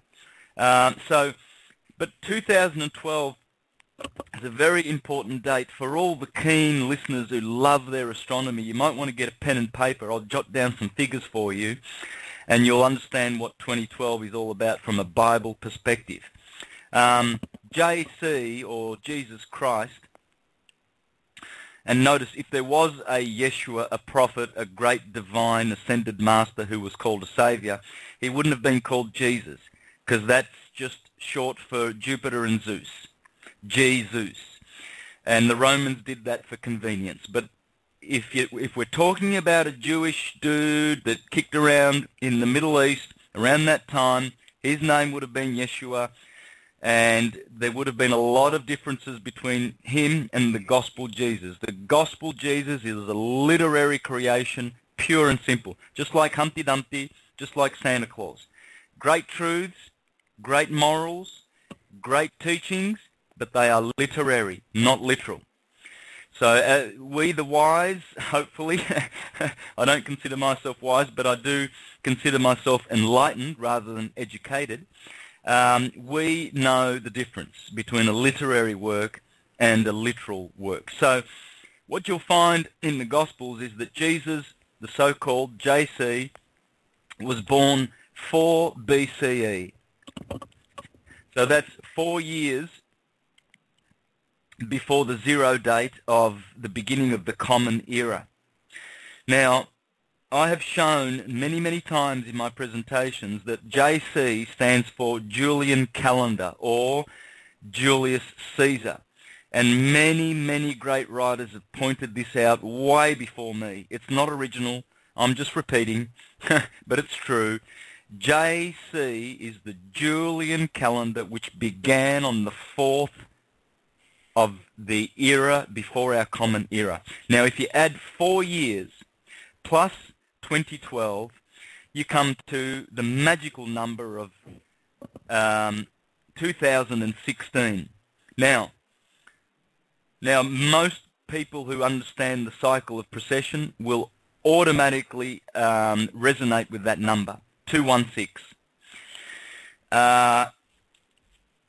If you get all the planets, Jupiter, the big boys, from Jupiter up to Pluto, those 5 planets, Jupiter, Saturn, Uranus, Neptune, Pluto,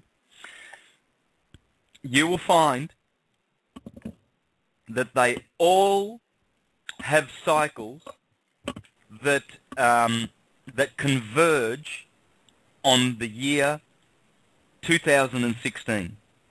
In other words, if you do 72 cycles of Saturn, you will come to 2016 years. Uranus has an orbit of 84 years. Multiply that by 12, you come to 2016 years. Neptune has an orbit of 168 years. Multiply that by 6, you come to 2016 years. Pluto, I'll go back to Neptune, 168 years. Multiply that by 12, excuse me. And then go back to Uranus and multiply that by 24. 24 revolutions of Uranus give you 2016 years. This is all exact. This is all precise. Now, for the listeners who are keen, they might want to grab a book called Key to Heaven, Key to the Bible and Heaven by Ludwig B. Larson. And you will find Jupiter also.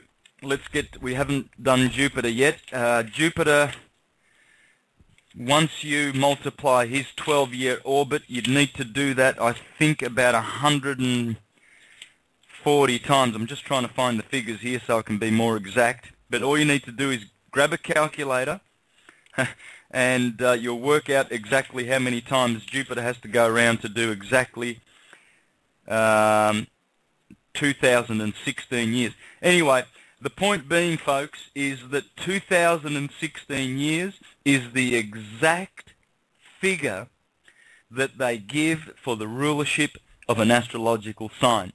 Now, some will argue that it's 2160, and you will notice again 216 turning up again. Because what they do is they take the precessional year number of 25,920 and divide it by 12. Well, that gives you 2,160 years. So most of your astrologers will tell you, most of your scientists, that a precessional month is 2,600 2,160 years. But if you grab a calculator and work on the 5 big orbs, you'll find that they all converge harmonically at 2016. And there you have evidence in one of the most sacred books ever written that we have this particular time period very, very well known, very well mapped out and prophesied about. This is why everyone, absolutely everyone, was looking at the year 2016. They won't tell you, the Vatican will never tell you that that was a marked date and that it marks out exactly 2016 years, which is a magical convergence harmonic number for the 5 timekeepers of our solar system. All of them. Now, Pluto is out by a handful of years. But because his orbit is 248 years, he drops 8 years each time he goes around. But, point being, he still converges around about that magical figure of 2016. So I'm really, really happy to have shared this magical number.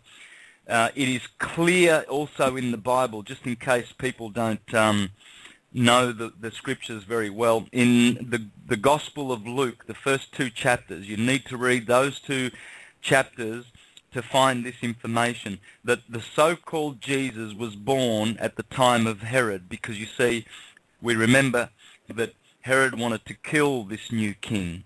He didn't want this new king. So he sent, supposedly, he sent killers to go after and kill this little boy. Now, history tells us that this particular person, historical person, Herod the Great, died exactly on the year 4 BCE. So we have the evidence there, and we have the time span of 2016 years, and there it is. And Uranus is the true marker, the true planetary marker of this 2016 year period. If you halve 2016, you get 1,008 years. So 12 orbits of Uranus mark a 1,000-year period, pretty much to the year. You can round it off to 1,000 years. I mean, 1,008 years. You know, you're going to round that off to 1,000, aren't you? So this is why the Bible repeatedly says that a day with man is like 1,000 years with God. It's talking about the planets. Everything is there. All the keys are there. Every single number in the Bible is dealing with processional numbers. Why is 72 such a precious number in the Bible? 12, 7, 40. And I'll stop right there. I can mention 30. I can mention 36. I can mention 153.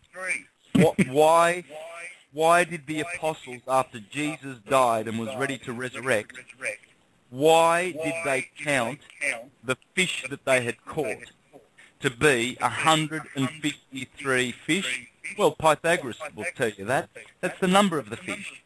It's the number of the Vesica Pisces, or the age of Pisces. And so there it is in the last chapter of the Gospel of John. They had to mention 153 fish that were caught in a net. They don't do this to make 153 fish famous so that they get their, they get their number in the Holy Bible. They do that to leave hints. And there's thousands of these hints. Thousands of them. The Bible's dripping wet with astrological key numbers, and we are just missing them because we're looking for a literal explanation of these things, which we will never ever find unless we have the key to understanding that it is an astronomical treatise. It's a great registry of astronomical wisdom. Okay, well, staying on topic, once the Pope stops wearing the doggone fish miter fishhead miter, will that signify the end of the age of Pisces, or will they try to continue that symbolism for as long as they can? They would show themselves to be a pack of dunces if they continued with the Dogon's mitre. They would need a Uranian or a Saturnian image now. They know that we are in the age of Saturn and Jupiter has been dethroned. So hence the first Jesuit Pope in history, they are Saturnian. They wear black. They have all of the Saturnian attributes. They are assassins. They kill for the Pope. They will murder and poison, and they will do all of those Saturnian things. The other thing is they've been promoting their new logo of their New World Order for a long time, and that would be the Star of David, the so-called, the Seal of Solomon. The Zionists that are nothing but a Vatican arm, just like the Jesuits and the Bilderbergers and the Club of Rome, the Knights of Malta, the Knights of Columbus, and all of these killers, they've been since the 40s, at least since Israel was a nation, they've been promoting the Star of David. Well, that's the Star of Saturn. It never has been anything other than Saturn's symbol, the hex. Hex has to do with earth. Saturn rules earth. He is earthy. He is agricultural. He is everything to do with the number 6. And so they have been pouncing around on this globe, showing quite boldly their new symbol, just as the Julian family was doing before, in the Aryan Age, before Pisces began in 4 BCE. They were telling people that we're going to have an empire, and it will be based on Christianity. It will be based on Jesus. The Flavians, it has been exposed quite beautifully by Joseph Atwell and many other writers, how the Flavians, who took over from the Julians, were the first to promote the Piscean Christian Jesus age, and it took them 300 years till Constantine, till they were able to successfully make Jesus, Jupiter Zeus, the new hero who would ultimately debunk Mithras in Rome, who was very prominent, Sabazius, Osiris, Horus, Isis, and all of the other exactly the same archetypes. So what they did was they wanted to have one hero, and rather than do what all the other cultures before them did, was to, and Rome was also, during the Republic days, she was very embracing of other cults. You know, the Persian Mithras was well received in Rome. Isis was well received in Rome. They were well, not necessarily polytheistic. There's always been just the one God. This is what churchgoers can never grasp. Even though a multiplicity of gods are respected, there is always the one creator God.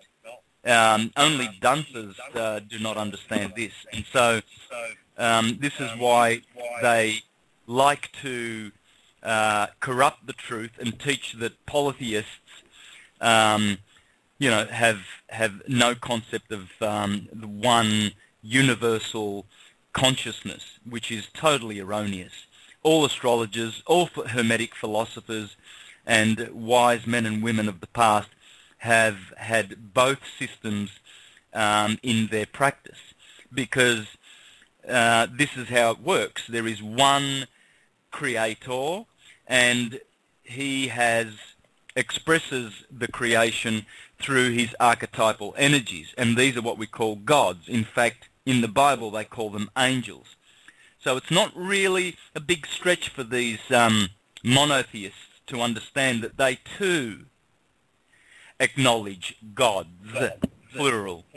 Only they call them angels, and they think that, you know, that they are exempt from scrutiny because they call these creatures, these archetypes, angels, servants of God, whereas back in good old Rome, in Republic days, they called them gods. Same difference, same archetypes. Now, I called in as a guest on your Syncretism show and asked you about Pluto and Capricorn. Now, for those of you who are unaware, Pluto entered Capricorn in 2008 and doesn't leave until 2023. Now, if you all remember, and right on schedule, 2008 was the year of the banking collapse, and in that year I made a video called "Banking Collapse Announces the Beginning of the Golden Age." This is why we're seeing a collapse in government, money, and religion. Now, the last time that Pluto was in Capricorn was in 1776 during the American Revolution, and if you look around, there are revolutions going on all around the world, and this is not a coincidence. Pluto is known as the destroyer and tears down all that is bad and gives us the opportunity to rebuild everything with that which is good. So, Santos, in your opinion, how will Pluto and Capricorn continue to play out for the next 10 years? Oh, yeah, good question. Well, I'm interested in the aspects and the angles that Pluto is forming with his brothers in the sky, for instance, Uranus, and the other planets, but let's pay particular attention to Uranus in Aries and Pluto in Capricorn. Both of these orbs are very, very destructive to the powers that be or that were. Both of them, they do not handle these two orbs very well at all. You mentioned correctly about the revolutions that happened in the late 1700s, and that was exactly as you said, because Pluto was transiting Capricorn. What he destroys when he is there and transforms at the same time is everything that Capricorn represents. Now, let's deal with that for a little bit. Capricorn is ruled by Saturn. Saturn is very serious. And Saturn rules all of those conventional institutions, you see. Outside things from you, outside of you, things that are outside of you, power, supposed power and authority outside of you, through governments, not religions, just political, because the Capricorn-Cancer solstitial axis is purely political. Now, let me just read from Ptolemy, the great astrologer from 2,000 years ago, just so that we can understand what I'm saying here, that the solstice is a political and governmental axis, whereas the equinox with Aries, that has to do with religion and balance and spirituality and ecclesiastical concerns. So let's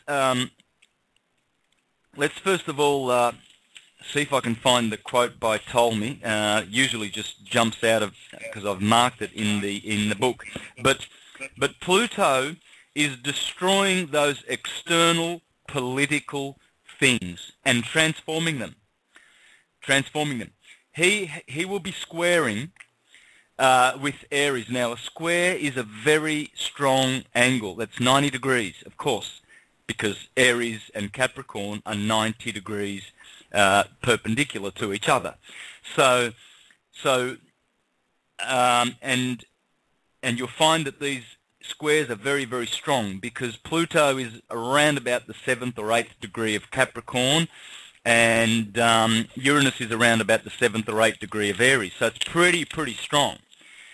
Now, let's have a look. Yeah, so with Uranus is revolutionary, he's rebellious, very individualistic. I have Uranus in the first house. So if you want a perfect example of a Uranian type of person on the planet, just think of me. I don't fit in anyone's box. I never have. I never will.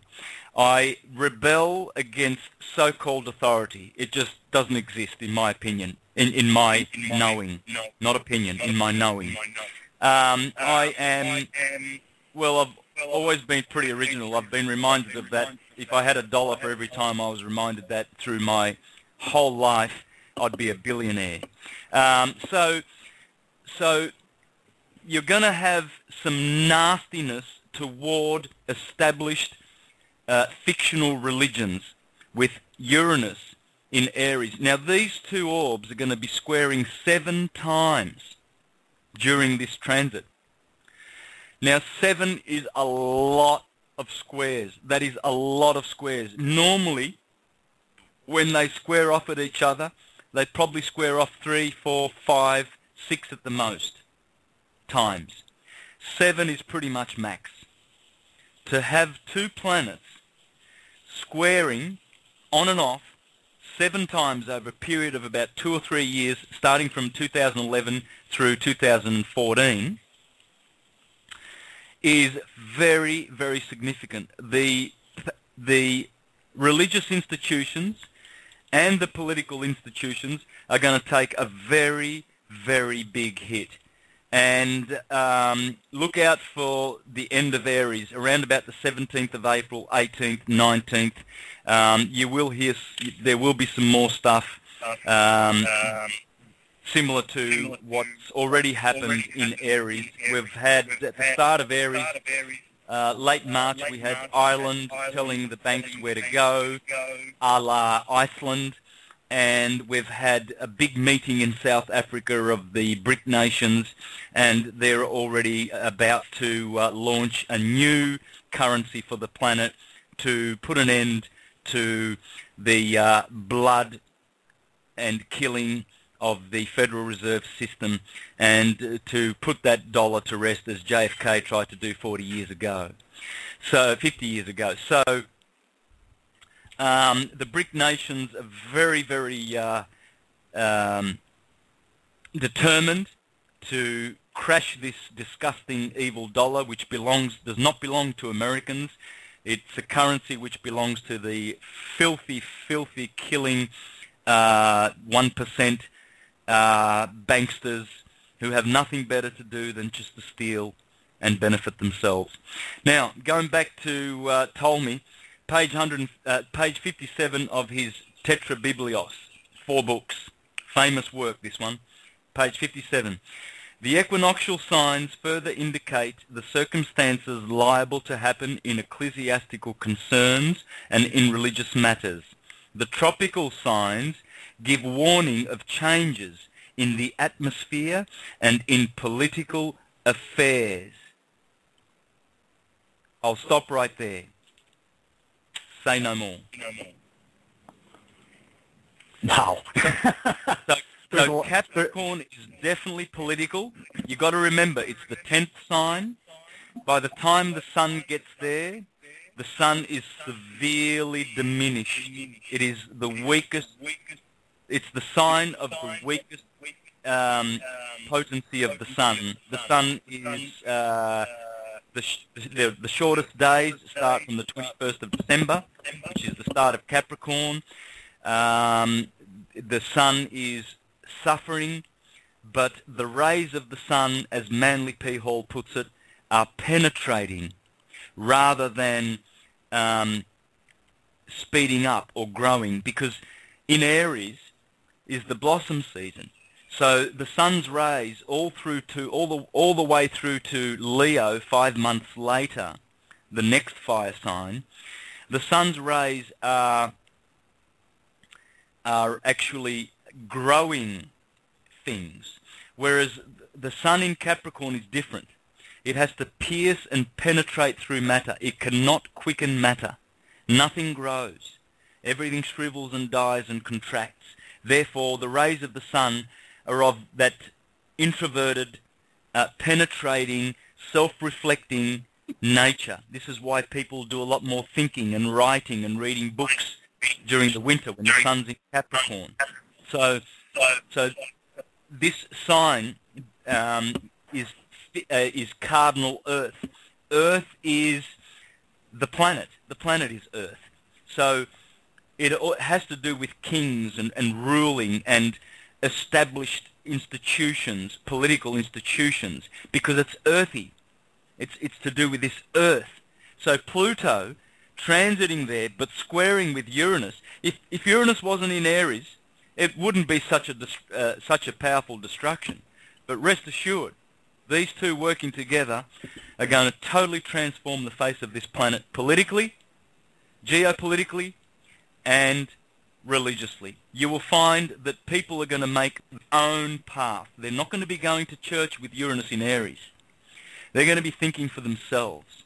They're going to revolt against the stupidity of patriarchal, monotheistic trash that has been shoved down our throats, and with the fear of getting your head cut off with a Bible in one hand and a sword in another is how we have been seduced to accept this perversity of a doctrine.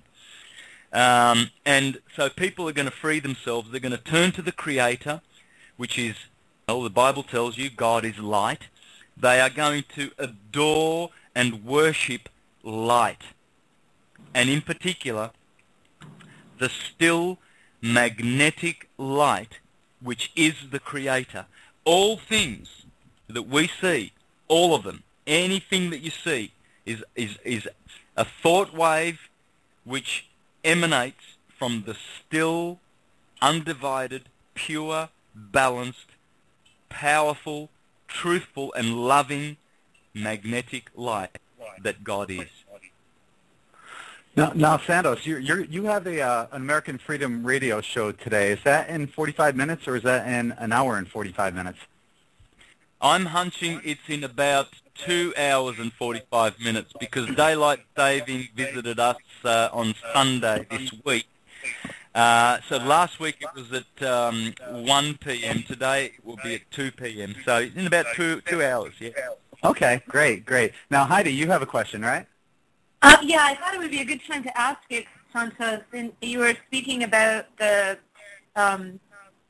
financial energy switching and religious. And I'm here in New York City where everything is extreme. And I went by a building site today, and they're starting, after the crash, it stopped building, and so it's a big hole in the ground for the last number of years, and since 2008. And the foreman said I said, really, they're starting to build again? And he said, oh, yeah, apparently this year is going to be the best year for construction ever.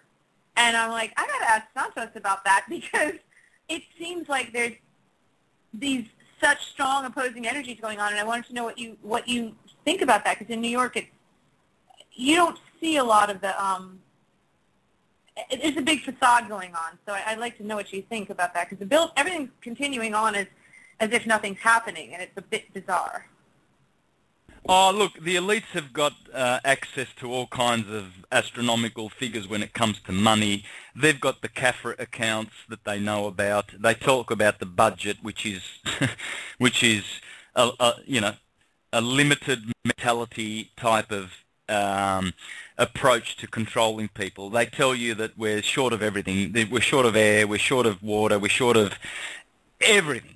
So they've got to control it all and charge you taxes for controlling unlimited resource that the universe provides us.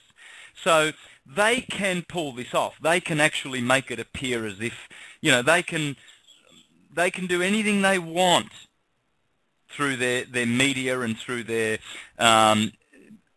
political agencies to make it look like there is a revival and there is, economic growth. They play with us, you see. They're playing with us all the time. Now, even if it is true, which is probably a good thing short term because it gives people jobs. I don't know why people want jobs.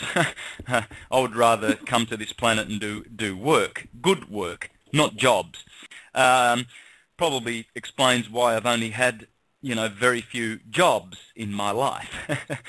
Anyway, rest assured, if this money is going to go toward building projects where they build skyscrapers that reach the heavens that look like phallic phallic monstrosities, rest assured that it will only, go on for another few months, because all of these ridiculous phallic male-type buildings will be a thing of the past one day. We will laugh at how stupid we were to ever have built one of these dangerous monstrosities and to put people in and house them in these buildings so that their feet don't touch the earth and so that they're not connected with their mother, and they're up there in the skies.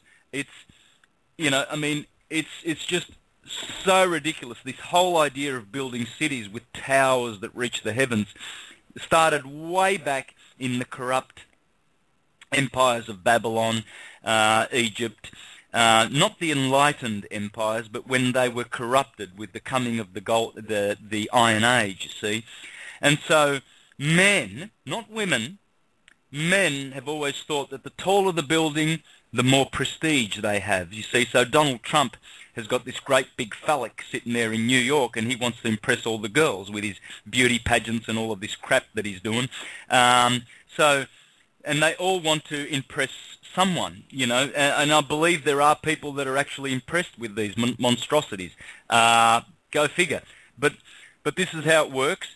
We will, even if there is an economical revival and there's all this building going on, it won't last long. People will revert to off-the-grid eco-villages, communities, and we will all just be free and have a party once all of these corrupt agencies are destroyed by our consciousness, and once that, unrepentant wrongdoers are jailed, and there's plenty of those. You can just look around and see that they're not really repenting in their droves and saying, "Oops, sorry, we've been sodomizing you folks with all sorts of ridiculous taxes. You don't really actually need to pay taxes. That was just a Ponzi scheme to make the 1% very, very happy while you all suffered.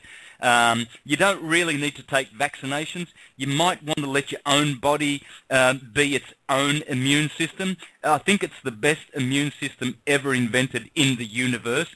So a little bit of pussy thimerosal is not going to help your little babies, be healthier. In fact, it's going to give them arthritis, diabetes, and all sorts of shit when they grow older, because they've got a time thing with the vaccinations. They make you sick after many years, not straight away, because if they did make you sick straight away the way they're supposed to, then these vaccination companies, Bill Gates and that, they'd get busted straight away. They would get busted. They'd be out of business. So they put that time capsule, what do you call it when you make a poison not to go to effect straight away, it takes effect after weeks or months or years. Anyway, that's what they do with the vaccination. Like a time release kind of thing. Exactly. So then people, 20 years later, they've got arthritis and they go to their doctor. "Oh, I've got arthritis. I've been eating well. I don't know why I've got arthritis." Of course, because they've been vaccinated. And then the doctor, the well-trained doctor, will give them another treatment. "Here's a treatment for you."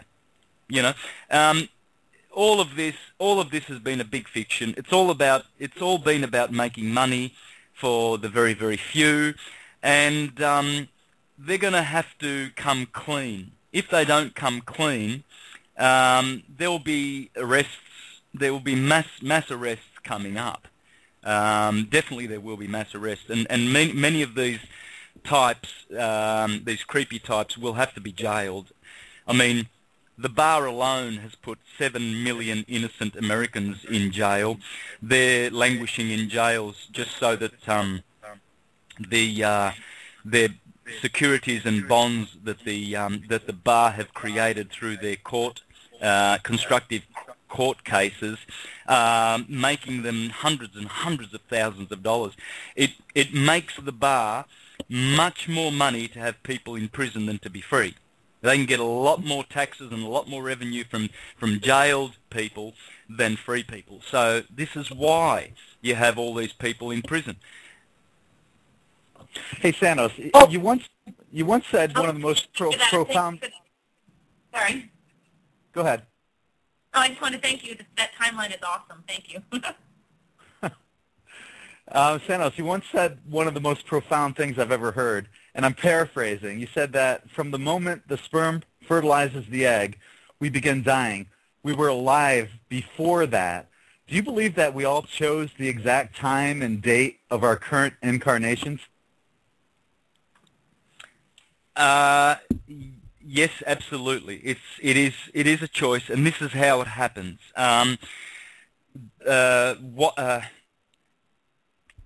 Thomas H. Burgoyne, in The Light of Egypt, Volume 1, explains that when the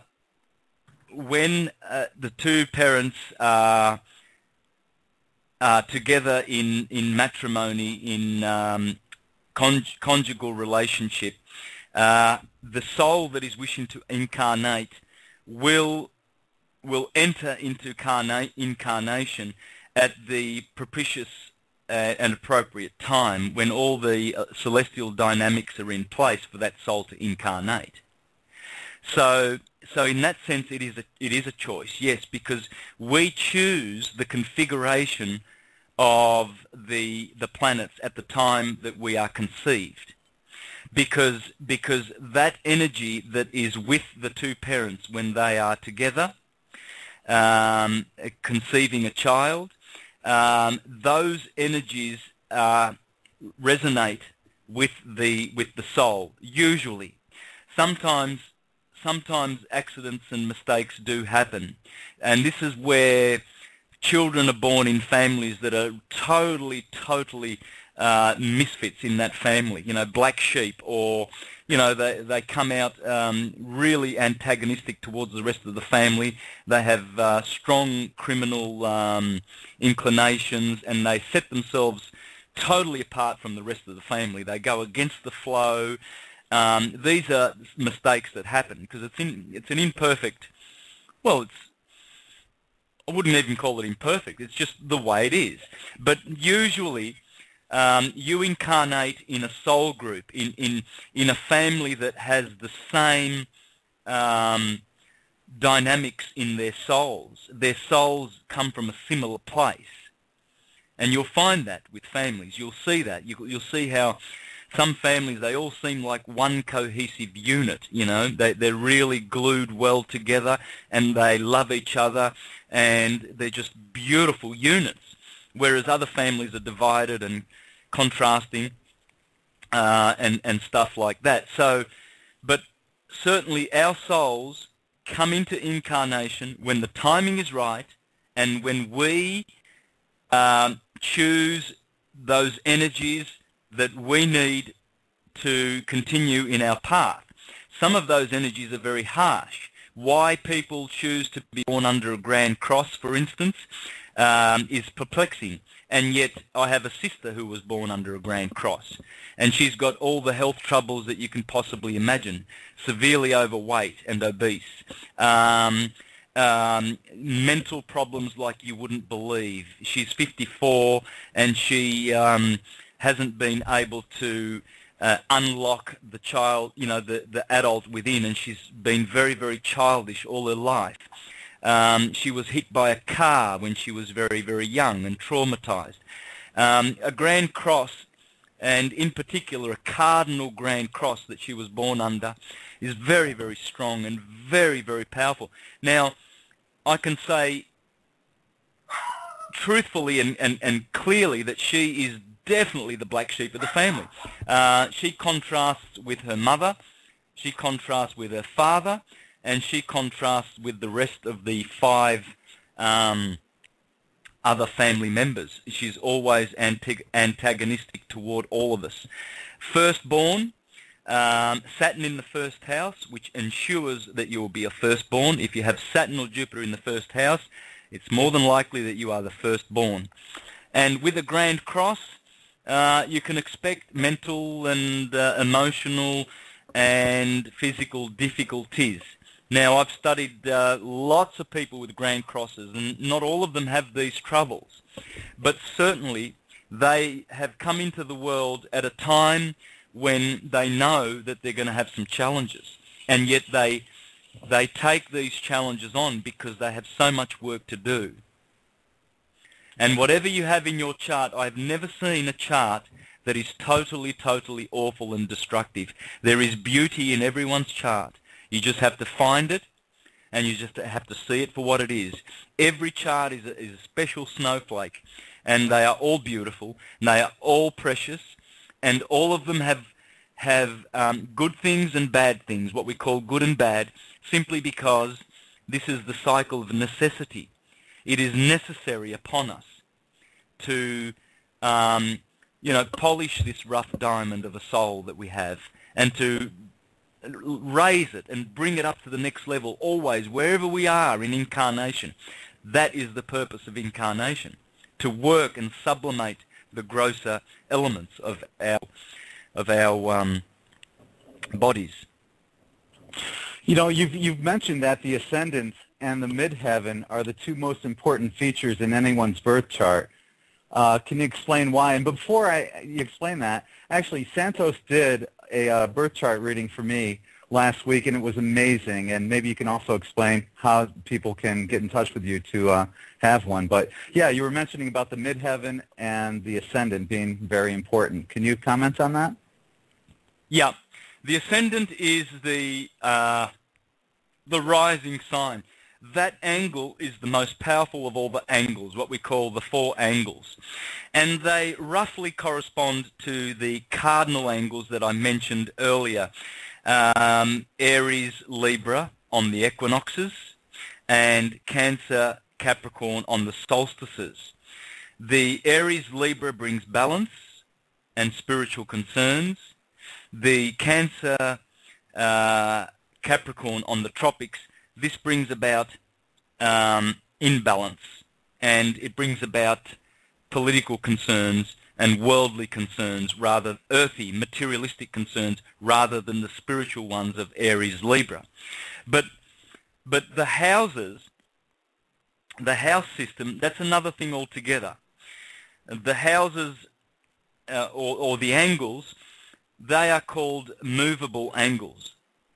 And so the cardinal, when we're talking about the signs, we refer to cardinal signs. When we're talking about the houses, we refer to those as movable, angular, the angular signs. Now, the first and most powerful sign in anyone's chart is the ascendant, the first house, the rising sign.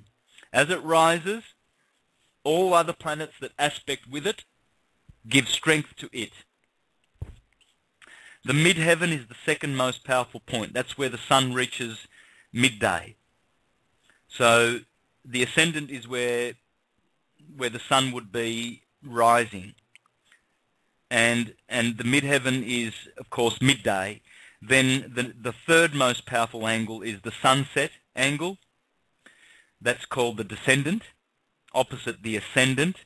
So where the sun ascends and where the sun descends, these are the angles. Then the fourth most powerful point is the IMC, Imum Caelum, which is below your feet at midnight. That's where the sun is at midnight, directly below your feet. And that angle is also a dark angle. That, of course, that's where darkness is. It's midnight. It has to do with, remember, the sun's rays now are penetrating rather than quickening. So this house has to do with ancestry, fathers, parents, your home, and all of those concerns. Those four angles tell 50% of what you are and who you are. Then the other 8 angles, the other houses, they have diminishing importance, and the order of the importance is this. The succedent houses correspond to the fixed signs. They succeed the angular signs. So that would be the second house, immediately following the first house, the fifth house, which follows the fourth house, the 8th house, which follows the 7th, and the 11th, which follows the 10th. Now, the succedent signs have half of the power of the angular signs, exactly half. So they are severely diminished. But of these signs, the most loved are the 11th and the 5th houses.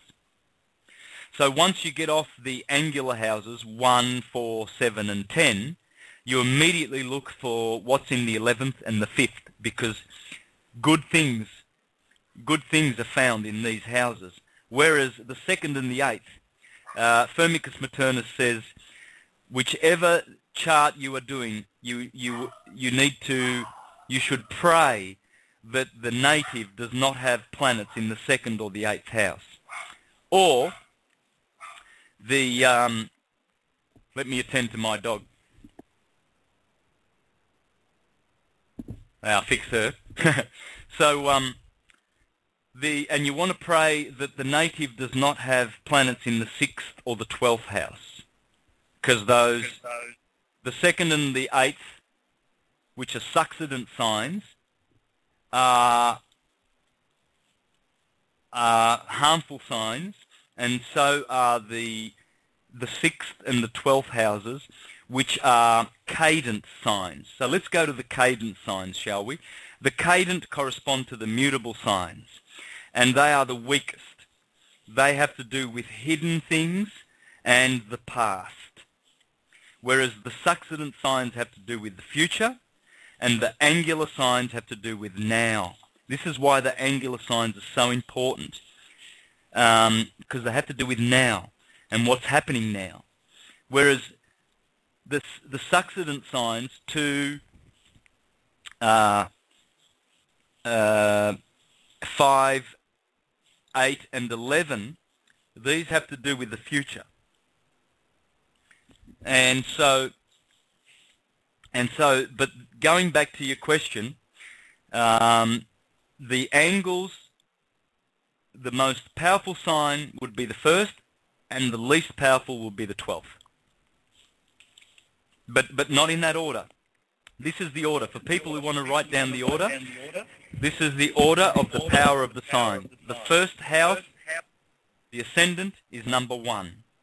The 10th house, the MC, is number 2. The descendant, the 7th house, is number 3. The 4th house, which is the 4th most powerful sign, is the IMC.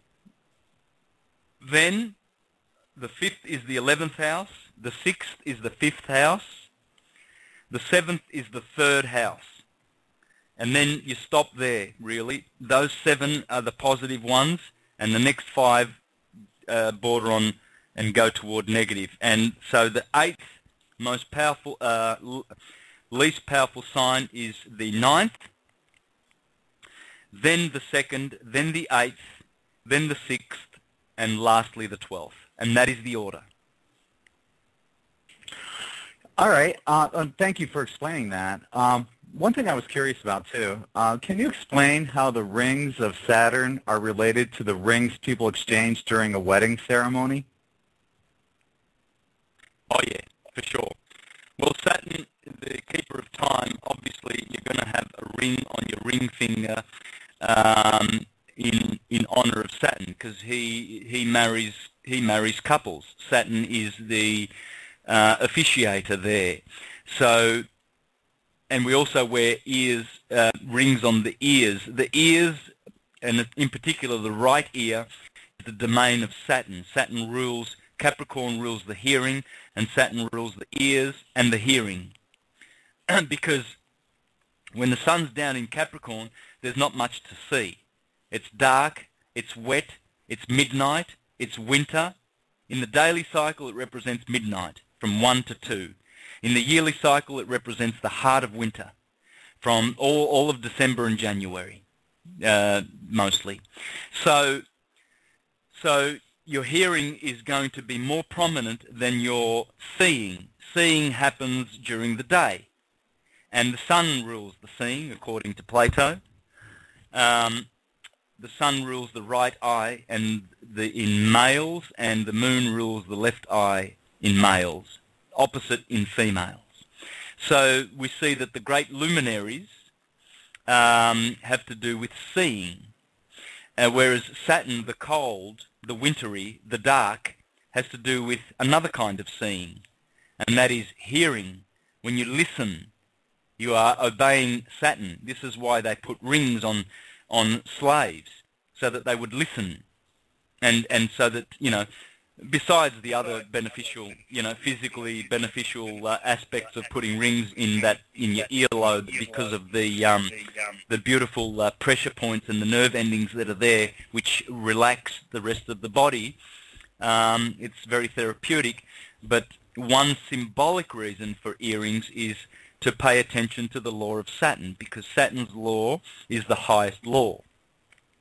There is no law above Saturn. Saturn is the lawgiver, you know, par excellence.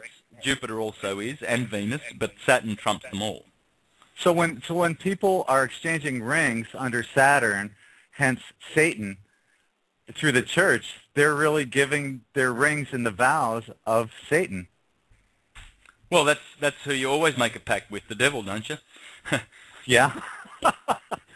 Well, that leads us to the next question too. You know, do you believe that the God in the Bible is an all-loving God, or is he a bipolar psychopath? Well, it depends if we're talking about God is light, or we're talking about the Lord Jehovah. See, when the Bible says God is love, God is light, that is unconditional light, consciousness, and love. That's talking about the Creator, the prime source Creator. But when it talks about the Lord Jehovah and he's jealous in his fury and he shall destroy the wicked in his day of vengeance, that's talking about the demiurge. And he is both loving, very, very loving, but also very, very destructive. And he is Mars, Jupiter, Saturn, Venus, Mercury, the moon, and the sun, the seven. That's who Jehovah the Lord is. So when churchgoers are praying to the Lord, they really have no idea that they are actually praying to the demiurge, which is both good and evil. And he tells you in Isaiah, where he says, I give you good, I give you evil. I give you the truth, I give you the lie. That's their job. We have a person in the chat room. And by the way, people, feel free to call in. The number is 646-716-8890. I see we already have one caller waiting.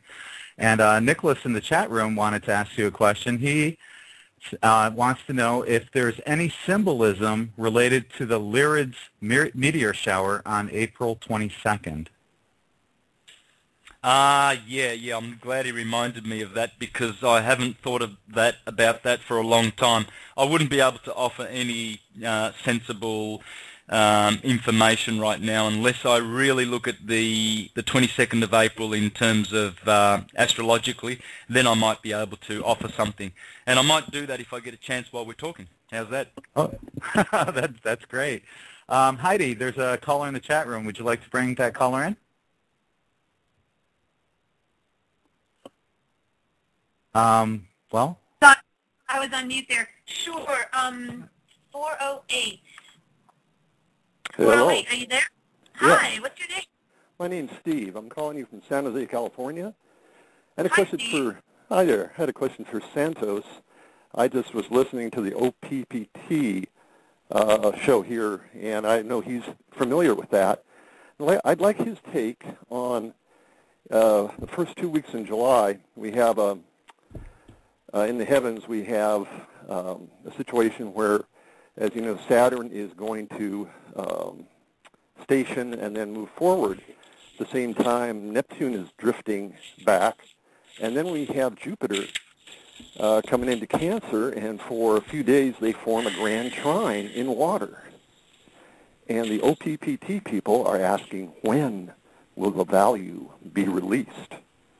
And would this be considering the planets, the houses, well, not the houses, but the fact that it's water, would this be an emotional turning point or trigger for, you know, the value contained, of course, in the Saturn in Scorpio, which is of course, shared value. And so, could you comment on that? Have you looked at that? I'm looking at it right now because I've done this. I've done July the 1st. I can see the kite and the grand trine in water. Jupiter loves Cancer. He exalts in Cancer, and Cancer is all about June, the month June, and Juno is the reason for the month. It's about Juno, the consort of Cancer. So no wonder Jupiter exalts in Cancer.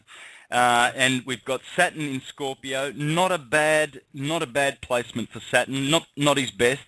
Neptune in Pisces is perfect. Again, we have the ruler of Pisces.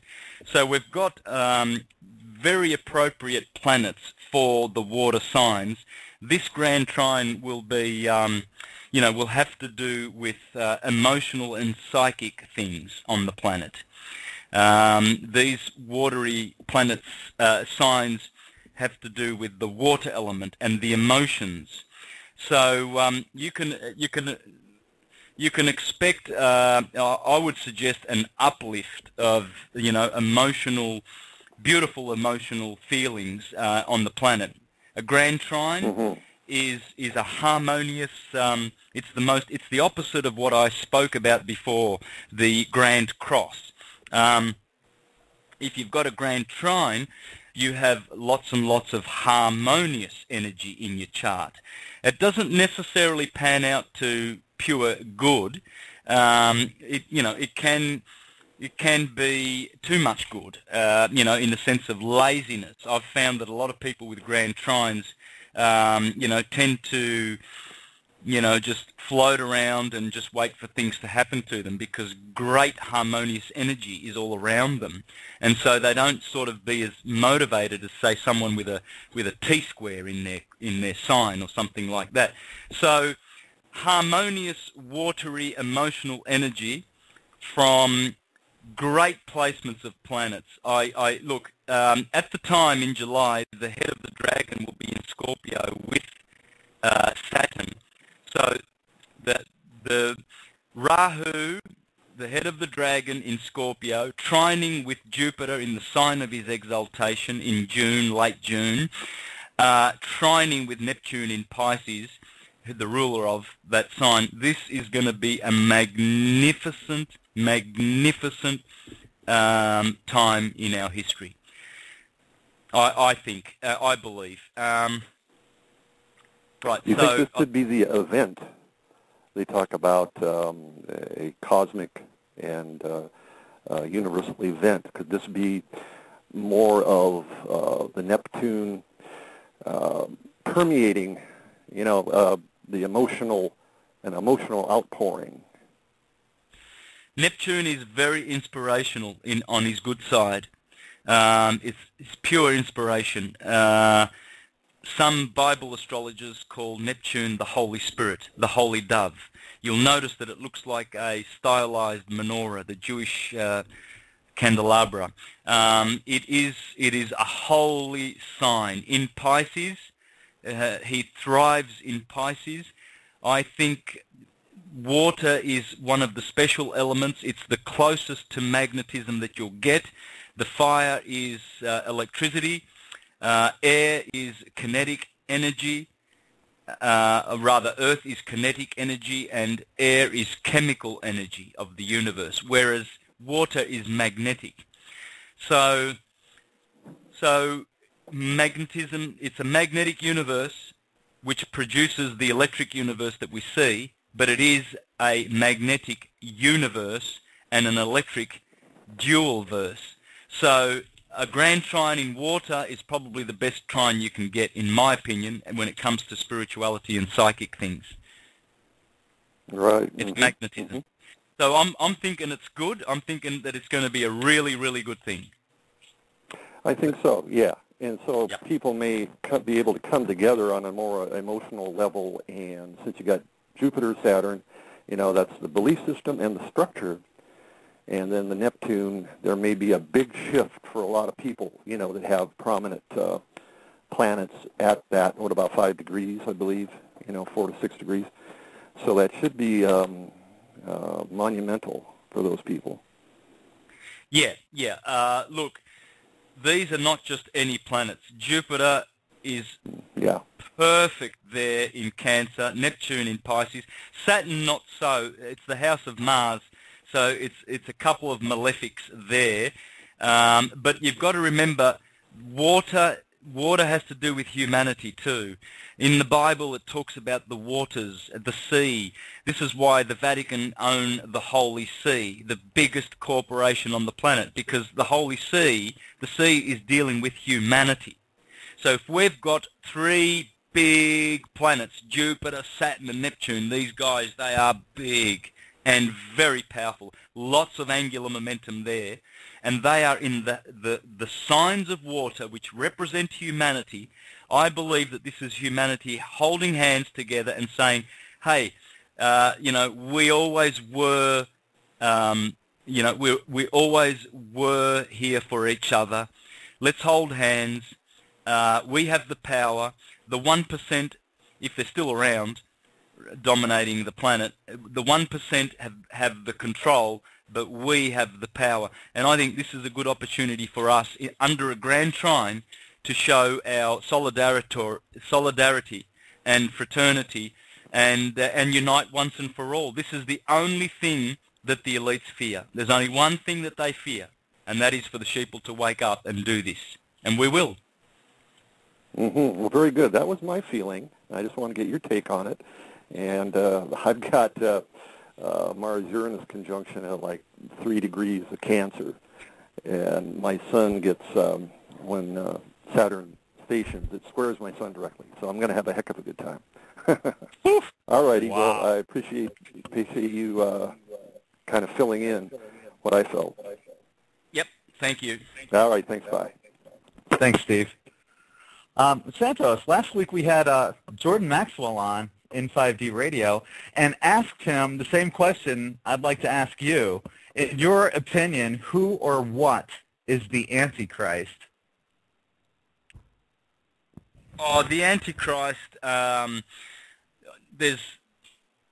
quite a few answers to that, because there's many levels of the Antichrist in operation. But if you look at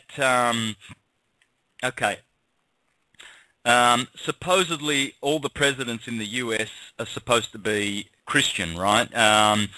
It would be very audacious of a president to say, "Hey, guess what? I'm an Islamist. I'm Islamic, a Muslim," because you'll have some trouble with that. Now, so are they real Christians? No, they're not. You can rest assured that their Christianity is all about satanic child sacrifices and very, very dark Masonic practices, including, we know what the Bohemian Grovers do, we know what Skull and Boners do, the Bilderbergers, and all of these elite people. They are like lambs in public, and they speak, such pontificating magnanimous words like, we are about change, and yes we can, and God is with us, and all of this. That's the Antichrist, because these people put themselves, they nudge the true Christ, which is consciousness and awakening, out of the way, and they wage a war of terrorism against that consciousness. They are against the awakening, so they are the Antichrist. And the bar. Just look at the Vatican, the bar, the monarchies. These are the Antichrist on earth. They are pure Antichrist. They do not want a consciousness awakening and mankind coming together as a brotherhood and living in our communities without anyone telling us what to do. They could never stand that. They will never be able to have their cocktail parties if that happens. So that is the Antichrist. But the Antichrist is also people who deny their own divinity. We can be Antichrists ourselves if we deny that we are God. It's very frustrating and sad to see. I mean, it's understandable that churchgoers will say, "Oh, you're not God. How dare you say that?" But when you get so-called enlightened people, and I get And I get so-called truthers attack me for saying that we are God. I had one the other day, a doctor, believe it or not, Dr. So-and-so, who I've known for about a year and a half. She says, a student of mine tells me that you said on one of your radio shows, Santos, that you are God. First of all, if you've got students, you're an idiot and you think you're a guru, which you're not. Okay? Call no one Father on this earth, for one is your Father who is in the heavens. Call no one teacher who is on this earth, for one is your teacher who is in the heavens. And that teacher is your unconditioned consciousness that you are connected to. So, for a start, you fail, Dr. So-and-so, by accusing me and having students. Oh, how creepy. Ooh. I mean, all these creeps that go around, you know, charging $600 to come and hear me channel Zerubbabel from the Pleiadians, you know. Please, and please, give me a break. You know, no one's a guru. Rather than giving people fish, teach them how to fish. Now, and that's what astrology does. You see, this is why they never talk about astrology. They don't share the science of astrology. They share, oh, I'm special. I've channeled some information that you can't possibly do. You have to come to me and pay $600, you idiots. So Dr. So-and-so is an idiot for a start.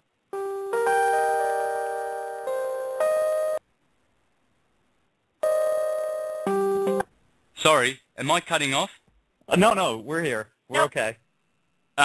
You know what? I might have to go to my show, guys.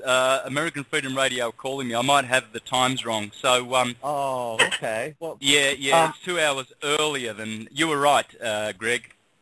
Well, we'll have to get you back on because there was a bunch of callers and we still had a bunch of questions. So if we can get you back on, that'd be great. And if you'd like to, if you want to tell everybody how to get in touch with you, especially for your chart readings, that'd be great too. Yeah, I'm going to be busy though for chart readings, but because I'm preparing to go to Ecuador. But universaltruthschool.com. There you go. Okay. Well, Santos, thank you so very much. We would love to have you back on. And like I said, I know there's a lot of callers that didn't get the chance to get their questions answered, and I apologize for that. I'm sorry, folks. But if you would come on again, that would be wonderful. And at least we have a better idea of what our time frame is right now, too. Exactly. Thanks, Greg. Okay. Thanks, Heidi. Thanks, listeners. Thanks, Santos. Thanks so much, Santos. All right, bye-bye now. Bye. Yep, and I'm sorry, folks. Sorry about that, folks. We had a little misunderstanding about the time schedule, and we were just appreciative of whatever time we did have Santos here. So we did get one caller in, and apologize for anybody else that wasn't able to get through, and we will definitely have him back again. So, well, we're looking at just 2 minutes left anyway, so thank you, everybody, for coming in and being part of this amazing program, our chat with Santos, and looking definitely forward to having him back next week. Well, Heidi, why don't you tell people about our guests coming up? Sorry, Blog Talk is talking to me. We have,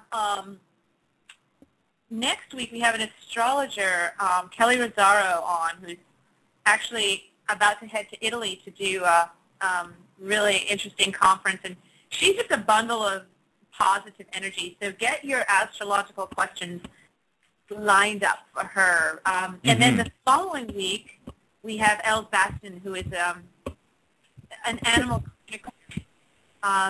who is just the most divine energy, one of the most divine energies I've ever encountered.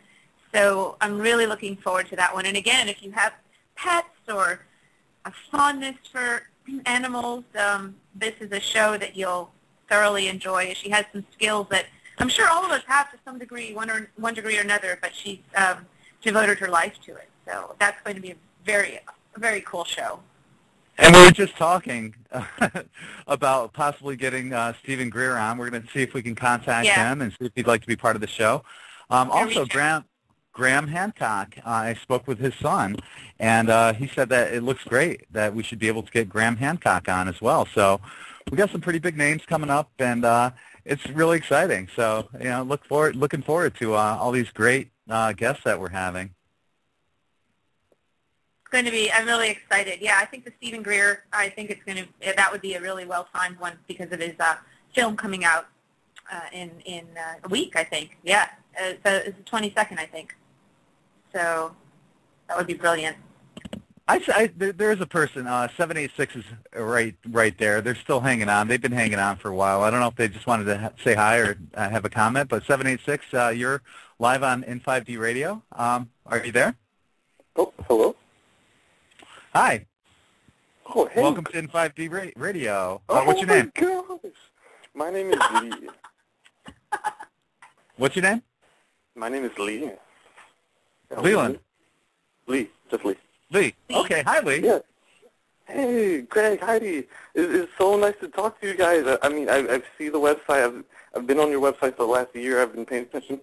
And it's just so much information. I love the alternative news. It's so informative. Thank you so much. Well, thanks for being part of the... I really wanted to say thank you. No, thank you for being part of the in5d family. I know people can, there's a search box in the upper right-hand corner of every web page, and people can just start searching, and they get lost. And people will be on that website for literally 5-6 hours at a time. And if they're not doing that, they're chatting for like another 3 or 4 hours because there's a live chat at the bottom of every web page. It's a beautiful thing, I swear. And thank you. I believe you stay in Sarasota, correct? That's not too far from where I am, which is somewhere in Miami. But still. Maybe I'll get a chance to hang out one day. Well, you know, I was thinking about having an in5d kind of like get together, and I'll post it. Yeah, I'll post it on in5d, and it'd be cool if people could make arrangements and come on down to Sarasota and meet at Siesta Key Beach. Like I said, the sand there is 99% quartz crystal. It's amazing. It really is. Oh, I would still be there. That sounds awesome. Oh, yeah, especially if we did it like during the summer where it's like, you know, off season, and it'd be cheaper for hotels for everybody, and it'd be a blast. And they have a drum circle on Sunday nights here, too, which is amazing, too. So if people could actually make it through the whole weekend and enjoy the drum circle on Sunday night, that'd be even amazing. Wow, an in5d drum circle. That would change some energy. Oh, yeah. Yeah. Beautiful. Yeah, like I said, it's a beautiful thing. Whatever you got going on, it's really beautiful. in5d, Greg, Heidi, you guys actually had Santos Bonacci. I've been watching his videos. I really did have a question, but I was busy, and I wasn't able to pick up the line till recently. So, really a really nice blessing that you guys have. Well, yeah, he's going to be back on too. So we're really blessed to have, you know, the people that are coming on, and I'm really happy with, you know, our role in this awakening process. Yeah. Grateful, humble. Yes, that's the word. Yes, that's the word, right? That's the word. Yeah. Very humble. Yeah. And grateful. Yeah, both. Most definitely. But thank you so much for inviting me, even though it's just for a few moments. Indeed. No, thank you for calling, Lee, and feel free to call in any time. Great to talk with you, Lee. Yeah, I look forward to talking to you again in the next episode. Yeah. For sure. All right, my friend. All right, well, you have a great evening. Night. You too. Thank you for calling. Take care now. Yeah. Oops. Yep. So that's our show for you, folks. Anything you'd like to say? Anything you'd like to say in closing? Oh no, just I had a blast. I learned so much every time we do these shows. So I'm now going to go digest it all, I think, and maybe listen again. There's a lot. It's good. Oh, I'm in the same boat. Yeah, when he was talking about the most important aspects and things to look for on your chart, he said, you know, write this down. And I had so many things like I was paying attention to the chat room as well, and everybody's multitasking, and we're all absorbing this. So I'm going to have to go back through and take some notes on this. So he's an intense professor, that's for sure, an intense professor. Uh-huh. Like, yes. And he knows all of it. His brain is so fast. What distilled water will do for a soul. And he's an example of it. Mm-hmm. So just as a reminder, next week we have on Kelley Rosano, astrologer, and she has this amazing energy, and you guys are going to love her. So definitely come on back next week. For those people who have missed the show, I post all of the shows on my in5d YouTube channel. So just go to in5d on YouTube, and you'll find it there. And I'll also post it on in5d.com the following day. So, you know, in case you miss it, you're going to catch it one way or the other. So we're going to close out with a song written and performed by my co-host, Heidi. And as I mentioned, next week will be Kelley Rosano. So tune in for that. And just want to say thank you once again to everybody that tuned in and listened. And namaste to everyone. Namaste, guys.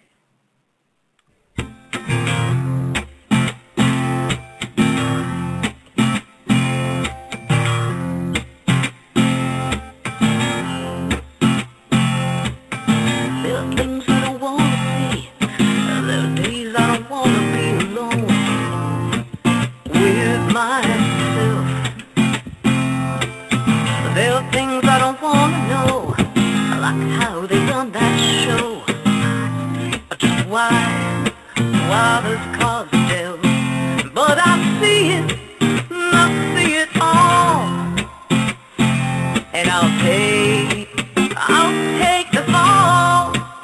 Yes, I see it all.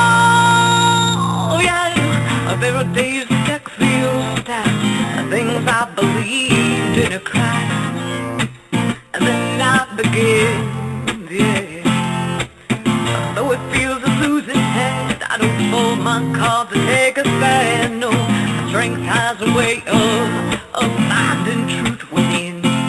But I feel it all. And I'll take it all. Yes, I feel it. I feel it all. Yeah, walk on through the rain. Don't stop me. I won't be afraid. Got you, I can play your game. Won't you watch me? Yeah. Walk on through the rain. Yeah, yeah. Oh, in your hands you hold the dice.